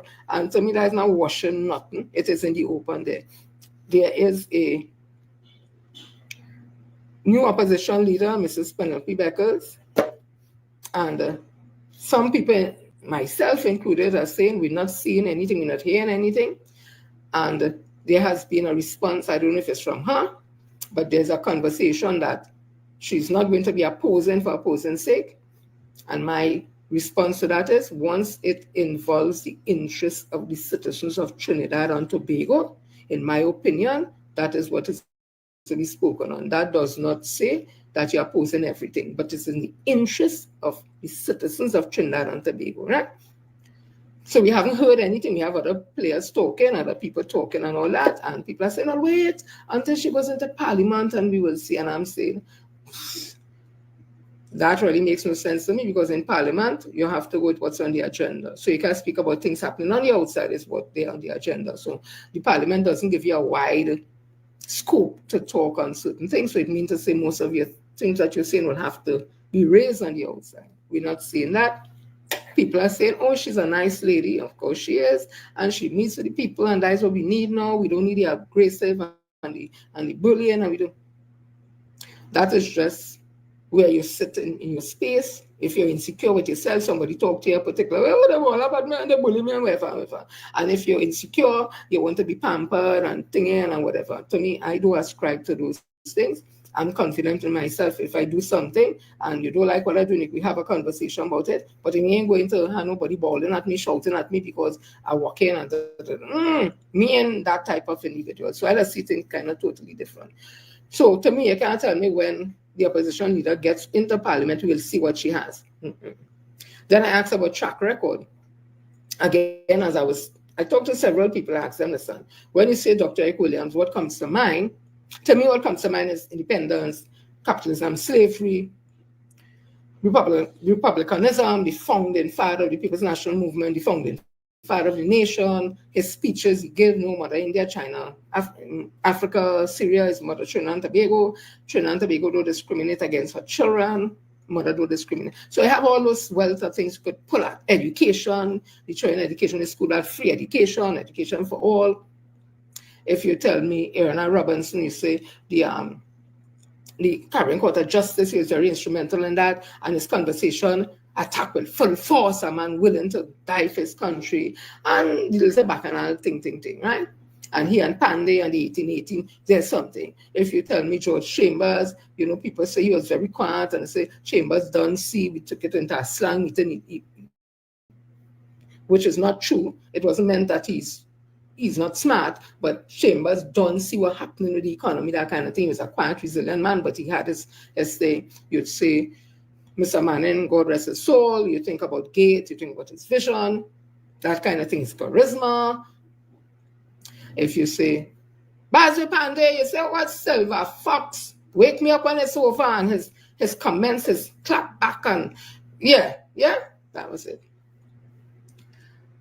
When I say Dr. Keith Christopher Rowley, you can speak about his authoritative way. You can speak about how he handled COVID-19, how he handled recession. You can speak about the fact that he created the Ministry of Youth and National Services. You could think there's so much things you could pull from, whether you want to look at it positive or negative, right? Then I ask somebody, tell me something about Mrs. Penelope Beckers, because I don't know much about it. And they were at pains to tell me what. Is that unrealistic of me to ask that? Because you're going into the Parliament now where As somebody says, not all 26 will be in Parliament. I hear that, but I'm talking about the might of the UNC now, with that confidence they have with 26 seats. Of course, all 26 will not be there, but they will have the full slate of people. You have a 13-member PNM going in there. And being realistic, you have about 4 or 5 who are newbies in Parliament, and they would learn, of course, but off the bat, they would not be able to give that type of support that is really needed now. They will get it eventually, of course. I have no doubt about it. And then you have the 13 go down to a little less. And we need a group there who would, when we say attack, we talk about political attack on point, not just for opposing sake, but on point. So then you're looking at an opposition leader who is to lead that team of 13 or 12 into Parliament. Yeah? I'm looking at, this was written by, well, not really the whole thing, 2013. Selwyn Ryan. It spoke about restructuring our political parties. It was in our papers, Sunday Express. So I'll have to open it a little wide. The antics of our political parties have been the subject of agonized scrutiny in recent weeks. The UNC, the COP, the ILP, the NAR, and the vulnerable PNM are all trying to position themselves to achieve victory, what is likely to be a defining election in 2015. Last Sunday, the ILP held a promise founding convention, doing what most political parties normally do. Before they face an electorate. Given the circumstances that attended its conception and birth, it could not have been otherwise. But the event reminded me of the late Lloyd Best, who frequently recalled the old, as you make your bed, so you shall lay in it, or on it. Lloyd always converged against political parties sporting T2020 pickup sides such as we had in 2010. The ILP quite naturally concentrated its talent and its financial resources on winning power in 2013, leaving the mundane business of building organizational capacity until after the election were won, as was assumed. The assumption might very well have been that a victorious party, flushed with the perks of power, would have had no difficulty attracting competent management cadres. I did not attend the convention, but the feedback which I got was that the turnout was less than expected. It now seems that while the new party might indeed be around for a while, yet it has, well, this is challenging to read it, it has not yet attracted the notables needed to give it the necessary weight and bounce. Good cadres are hard to find these days at any price. One wonders what has happened to the many thousands who signed up for the new party.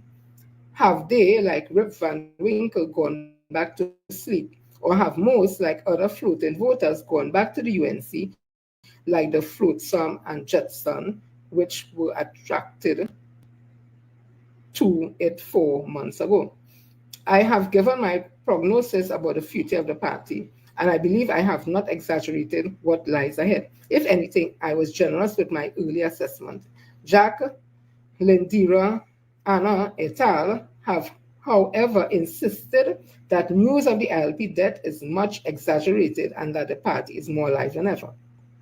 We suspect that calls for fresh elections will serve to provide the party with the motivation and the funds needed to sustain it until the next bell rings. In the meanwhile, Uncle Jack embodies the party. As he goes, so goes the party. Montano may have smelled a corpse. We know that Warner plans to effect an alliance with the NAR, a party which was born in 1986, but which has long died, or so we all assume. Here again, Jack and Carson opted to go for appearances. Surely everyone knows that NAR is a mere ghost. no one has no embodiment. The NRI once had a brand name that used to mean something, but it now has no allure. Yoking the old brand to the new one constitute an insult to the political intelligence of voters. I did not even have a colored t-shirt to identify it. The bottom line is that Sunday's exercise did not appear to have achieved the hoped for lift-off. The resignation of Robert Montano just a few days before the convention met did not help. His complaint was that he was not consulted on such that went on and that he was often called upon to support initiative which had already taken place. Surprise, surprise. I assume that Montano would have been aware of that likely outcome. Whatever the means and circumstances of his goodbye, it did not serve to focus the shine on the new bell. This ought to have been the end of Jack's narrative for the time being, but unfortunately it was not. One now hears of the old social media that Warner is not only seeking to buy stock from Dr. Carson Charles, but that he is also seeking to invest in Penny Beckles as well as he did with respect to Kamala and Lindira Udit. Reports are that Jack used Penny to fund PNM female candidates for the recent local government election. It was even alleged that Penny was the conduit of the funds. Okay. Reports are that Jack used Penny to fund the PNM female candidates for the recent local government election. It was even alleged that Penny was the conduit for the funds which were distributed at a city hotel prior to the election. More worrying was the report from usually reliable sources that she was Warner's surprise candidate for the St. Joseph seat, which she was to contest on behalf of the ILP. The PNM General Counsel is aware of all of this. It is definitely not the case that Beckers was a victim of spite and patriarchal vengeance, as some women and Mannonites believe. Mannon got hoisted on her own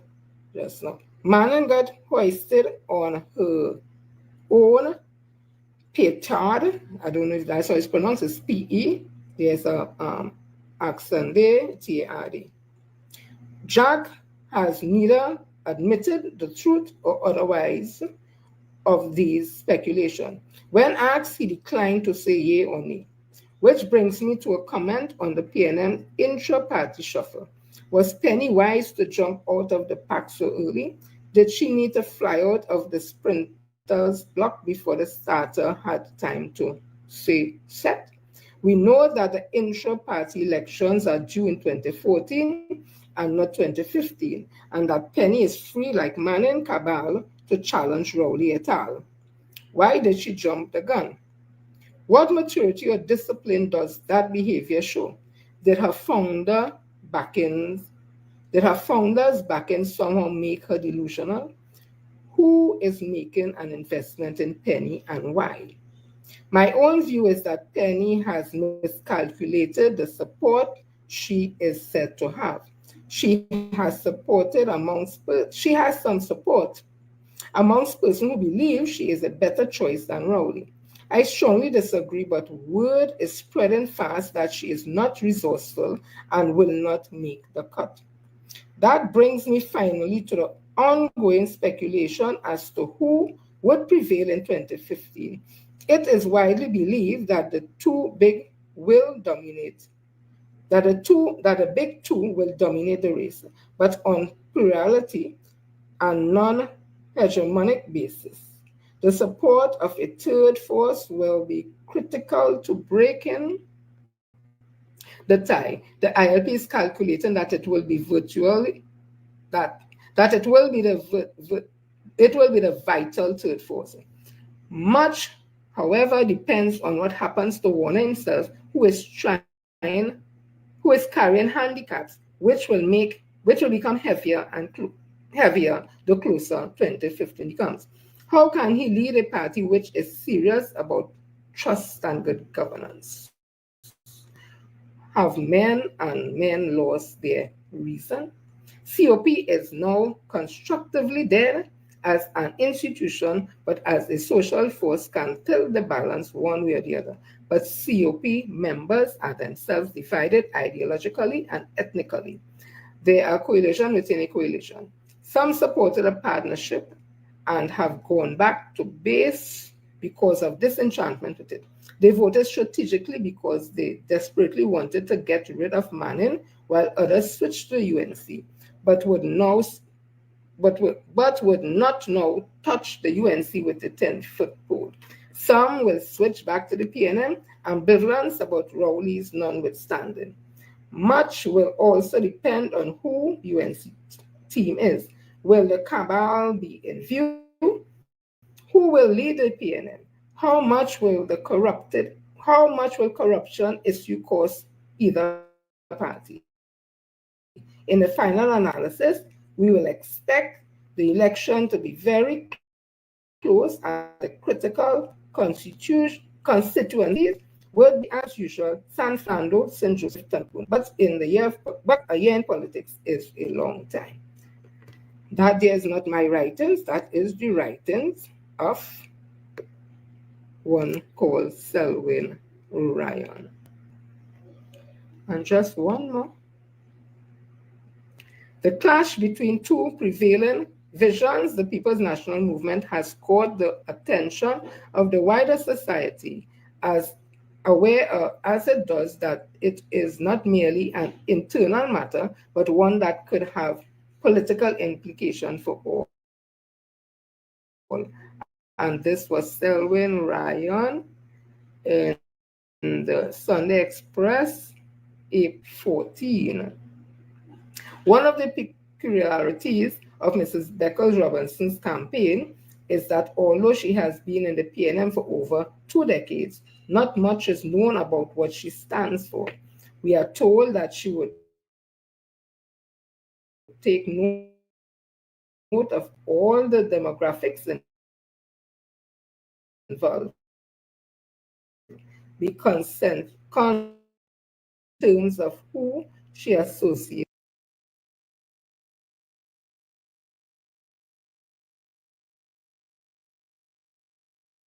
with. She believes that Dr. Rowley is too belligerent and confrontational in the way he deals with party matters, and that she would be less so. She repeatedly speaks about the need for participatory democracy. As she said, we want a leadership that is not beholden to any caucus or clique. We want a leadership that listens to the membership. We want a leadership that can work with different groups and hear different ideas and embrace different perspectives in the interest of fulfilling our grand vision for all the people of Trinidad and Tobago. The party deserves a new leader that offers a different leadership which could attract the middle ground. In another comment, she tells us that Trinidad and Tobago is a historical crossroad and that the May election provides an opportunity for the democratization of the PNM. The internal election system represents an opportunity for an internal debate as to the future direction of the PNM and by extension the country. The most fundamental issue is that of the PNM offering to the electorate a leadership that can improve the quality of life for all our citizens. The PNM must demonstrate to the electorate participatory democracy versus that of status quo political practices. We are at the crossroad of our political history. We must demonstrate to the nation that our internal elections are open and transparent. If we are to win the next general election, then we must mobilize our entire membership base and attract new voters. This can only be done by competitive internal election. Penny has brought in to the view that no party which grazes only at its base can win the pivotal 2015 election. She thus envisions a new political architecture which eschews ethnic and political paramountcy and works to bring two pluralities into a grand coalition accord via proportional representation. It also involves a de-emphasis of the Westminster model and the type of adversary political practice that are associated with it. The model is currently in place in Germany. Penny is getting some support from a number of homeless corporates who signed up as PNM members in order to vote for her. She also got support from some middle-class women who believe that notwithstanding the fact that Kamala has been a failure as a model for women in politics, they should back her and have her serve as their redemptive scapegoat. Someone has to continue to carry the flag. Of course, not all women see Kamala as a victim or urge that she should be allowed another bite at the cherry by the way of an apology. My judgment is that far more PNM women are supporting Rowley than are supporting Penny. Many persons have been telling Penny that this is not the time for her to embark on an adventurous campaign that involves working with either the UNC or the ILP. She should withdraw her bid for the PNM leadership, they advise, before it is too late. She has so far refused and has left her fate in the hands of the Lord. As she said, the only person I fear is God. They could do what they want. I don't care. I am not listening. I am not bothering. Let them say what they want. If the Lord wants me to be the leader of the party on 18th of May, I will be the leader of the PNM. I could walk with my head high and walk with no fear. I remain calm in the face of all that has been spewed against me because my focus is on the party and the future. Rowley's position on constitutional reform is seminal. In his view, proportional representation would destroy the PNM. As he asked Penny, will you agree to execute yourself as long as there is consultation? If you make the mistake of putting a leader in office who is prepared to compromise on the issue, you could be destroyed in the process. Rowley's view is that PR would lead to unstable coalition and that it was at bottom. Fourth, Rowley's view is that PR would lead to unstable coalition and that it is at bottom, a formula cleverly crafted to enable the UNC to cling to power supported by partnership groups. Rowley made it very clear that what the society needs at this juncture is not fundamental constitutional reform, but a different type of political leader. He believes he is the right man for the job. As he told his many adoring fans, I think I have the experience the job requires. I have the dedication, I have the track record of success in treating with what the jobs require. I have a vision that Trinidad and Tobago, with good management, can be a much better place. Above all, Rowley is a PNM fundamentalist who can be trusted to look after the interests of the PNM. He openly accuses Mrs. Penelope Beckers-Robinson of engaging in coercing-like behavior, which puts her reliability and her loyalty to the party into question. He, in fact, advised party members to vote for someone whom they can trust. I ask you not to compromise the PNN's position, which he accuses Beckers-Robinson of having done when PR was being dealt with in the parliament.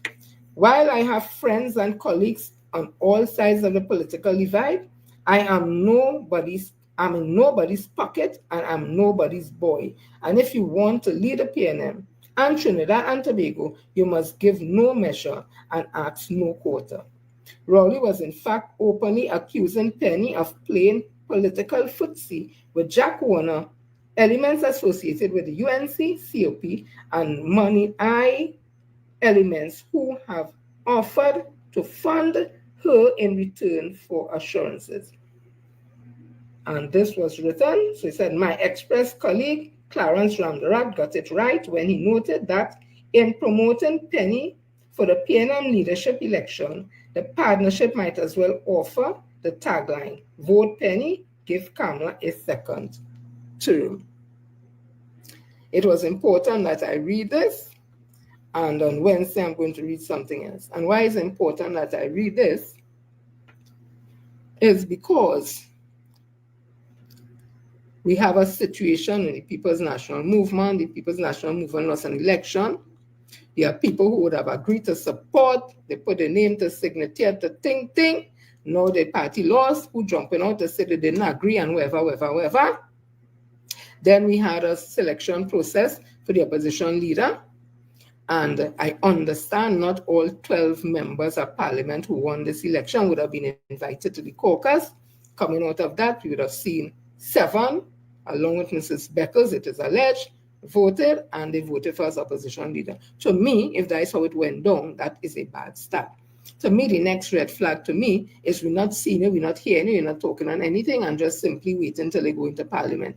To me, that is a red flag. And when I read all these articles, I'm not the author of these things. I don't know if it is true, it is not true, but when you put everything together, it paints a particular picture. And they say a picture could paint one word or even 1,000 words. And sometimes it is who looking at the picture does say what the picture is saying. And next person mightn't see what you see and vice versa. So I'm saying, to me, it does not look good.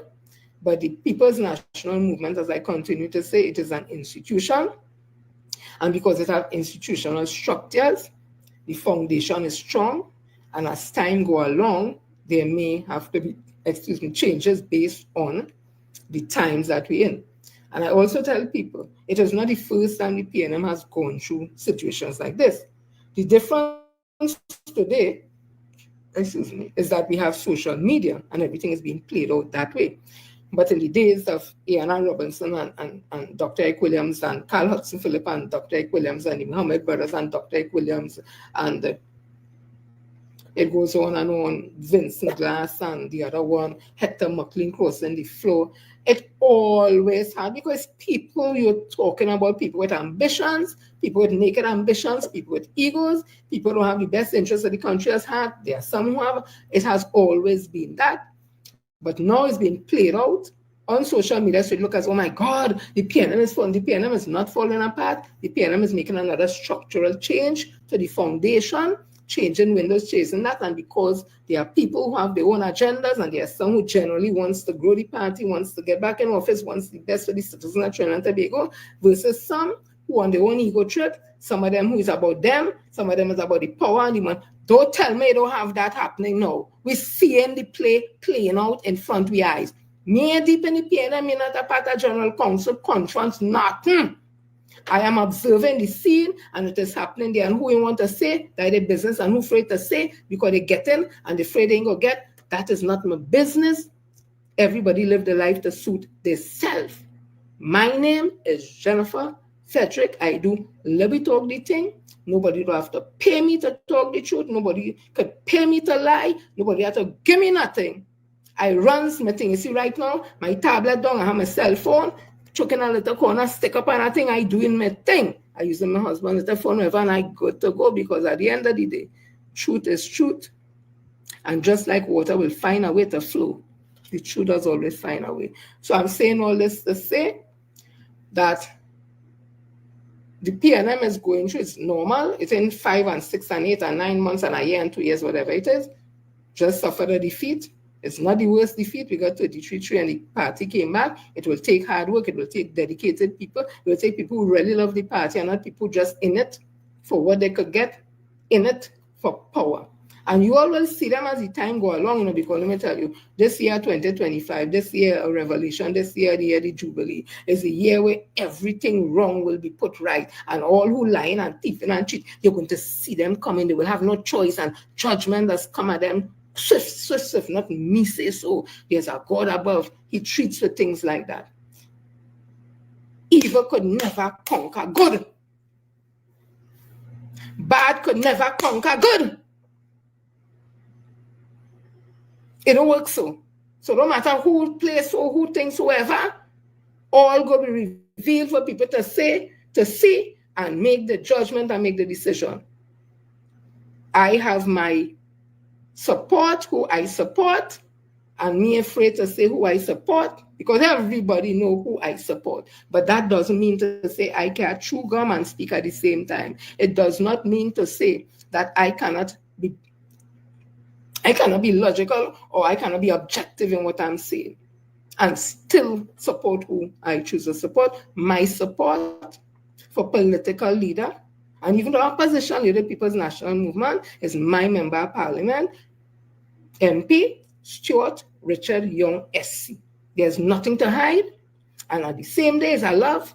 At the same time means I love it everybody else. At the end of the day, everybody have their choices. I don't talk and be personal with things. I talk on issues and treated issues. But holler dogs, herd dogs as holler, and some people going to take it how they want to take it. Me can do not know that. But I deal with people in truth and honesty. I ain't perfect. Because I could good cuss when I'm ready. I ain't perfect. But one thing you could be assured about with me don't lie and me don't thief. I won't be calling them things, but somebody say, Jen cost them. You can say, well, I wonder where you do Jen for she to cost you. But to say Jen lie and Jen thief, and I will be a part of them thing, right? So let me see all who here. Love you all. See you all on Wednesday Gospel. But let me give a shout out to everybody who here today. Woo! Nah. This person take the whole alphabet. All I seen is wings. I seen tasty. Okay, so try. T-R-Y, try, T-R-U. Try true tasty wings. Try true tasty wings. So try true tasty wing. Thank you for coming and logging today. Kim, Joel, Linda, Debbie, Maria, Diane, Andrew, Dale, Alice, Simpson, Joan, Dana, Dima, Shirley, Heather, Denise, Patricia, Jackie, Andre, Stacy, Lynn, Ali, Gia or Gay, Roma, Martha, Hanifa, Shama, Laura, Kathleen, Augusto, Denise, Sadie, Roxanne, Anne-Marie, Janice, Utilda, Cara, Hollister, Winston, Mikey, Jonathan, Cheryl, Ronell, Davy, Rosemary, Brian, Davendranat Singh, Cheryl, Wolfred, Andrew, Kanisha, Anne-Marie, Melina, Carlton, Philomene, Joanne, Jillian, Shirley, Balti, Lorna, Whitfield, Patsy, Annette, John, Jennifer, Brenda, Sharon. I love to call out my peoples after because it's, just to connect, to show you all how much I appreciate you all always coming and hang with me. Annette, Abdullah Harris, Mary, my old friend from Pune. Mary, I have to call you now. I need to get some information about something. So I'll call you after. Shamila, Arlene, Kwesi, Angela, Margaret, Janet, Donna, Janet, Paula, Monica, Valerie, Hazel, Zelina, Kathleen, Onika, Joanne, Delano, Helen Russell House, Pleasantville, Hadara, Galen, German, Kevin, Kato. Okay, you're here, so you're not the one out of the 21 get deported. So happy. I have to come and look for you. I here living in Tobago. I know the street you're living on. I'll come and look for you. Sarah, Timmy, Stacy, Mona, Richard, Diane, Robert, and Kim. Thank you all. Hi, Donna, Jonathan, everybody. Thank you for staying truly locked into We Talk D Tng. Join me back on Wednesday. Go spend a comment something for something new. This is your Jen, Sister Jenny, Auntie Jenny from here from Miss Jennifer Frederick, another edition of We Talk D Tng. And people, when you're in line, it doesn't afraid to talk the truth, talk or say it again, who did had a fridge closing at the time, wherever it is. Me.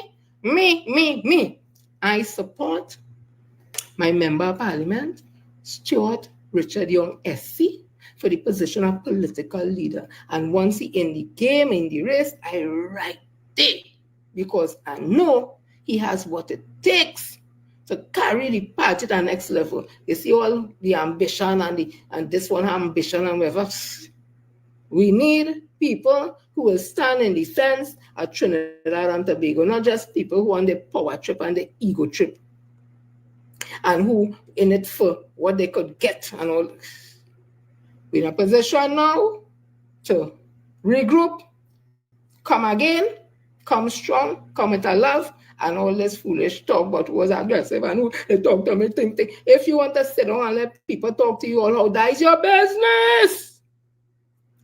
If you don't have the balls of the kahuna, if you find somebody talk to you particularly to say, excuse me, with all due respect, don't talk to me, so, and you sit down and you take it, whatever all they say, all they take, that is all their business. But I will end on this. Probably the doc had to be that way to treat with the situation we had in this country. We had COVID-19 and we had a recession.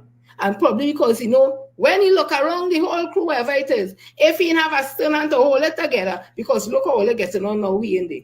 So probably like we were seeing, I don't know. So all they look at being assertive as arrogant. All they look at being confident as feeling better than. The man was a confident African man, educated man, who was very strong in his views. And if you are strong in yours and wherever you will feel that, and you ain't doing what you're supposed to do, you will feel that kind of however, me didn't find Dr. Olino, but that's my own personal view on it. Yeah, he was the man needed for that time. Them 10 years, he was needed for them time. He can be no slacker and iffy and wishy-wishy during COVID-19. And right, this country would just be a little island with a few people running around. So he was needed. His attitude, his demeanor, his speech, his ability, his intelligence was needed for 2015 to 2025. And now, but I don't mean to say you have to be nicey, a nice lady or nice man, and they could be nice and it could be very assertive at the same time. Self-confident and empathetic at the same time. Chew gum and speak at the same time. Know how to do it. Yeah? So people, I love you all. See you all on. Say it louder. What you want me to say louder that I support my member of parliament? Everybody know that. Who ain't know that is because they're playing the fool. I support Stuart Richard Young SC for political leader of the People's National Movement. Who don't like it could bite it. Love you all. See you all on Wednesday. Goes when I come with something fresh, something new. This is Eagle Jen, Sister Jenny, Auntie Jenny. And if you want to get phone, it's Miss Jennifer Frederick. Another edition that we talk the thing. Earlier, talk the truth. The truth will have you feeling free. No shackles. Once it is not done in maliciously to harm nobody, to play nothing. Once it's the truth, you speak your truth. Let your voice be heard. Don't be afraid to speak. You don't have to be disrespectful to speak, but speak your truth and don't make nobody feel and make you feel ashamed of your truth. Live your authentic self. Live your higher self. Live your authentic truth. And plenty of people not living the authentic truth. So that's why somebody come around who live in the authentic truth and just get horrors with themselves. You're going to start to jealous that person because they want to be just like that person. So live in your authentic truth. I love all you. I'm living in mine. Bye. See you all on Wednesday. Go be a God.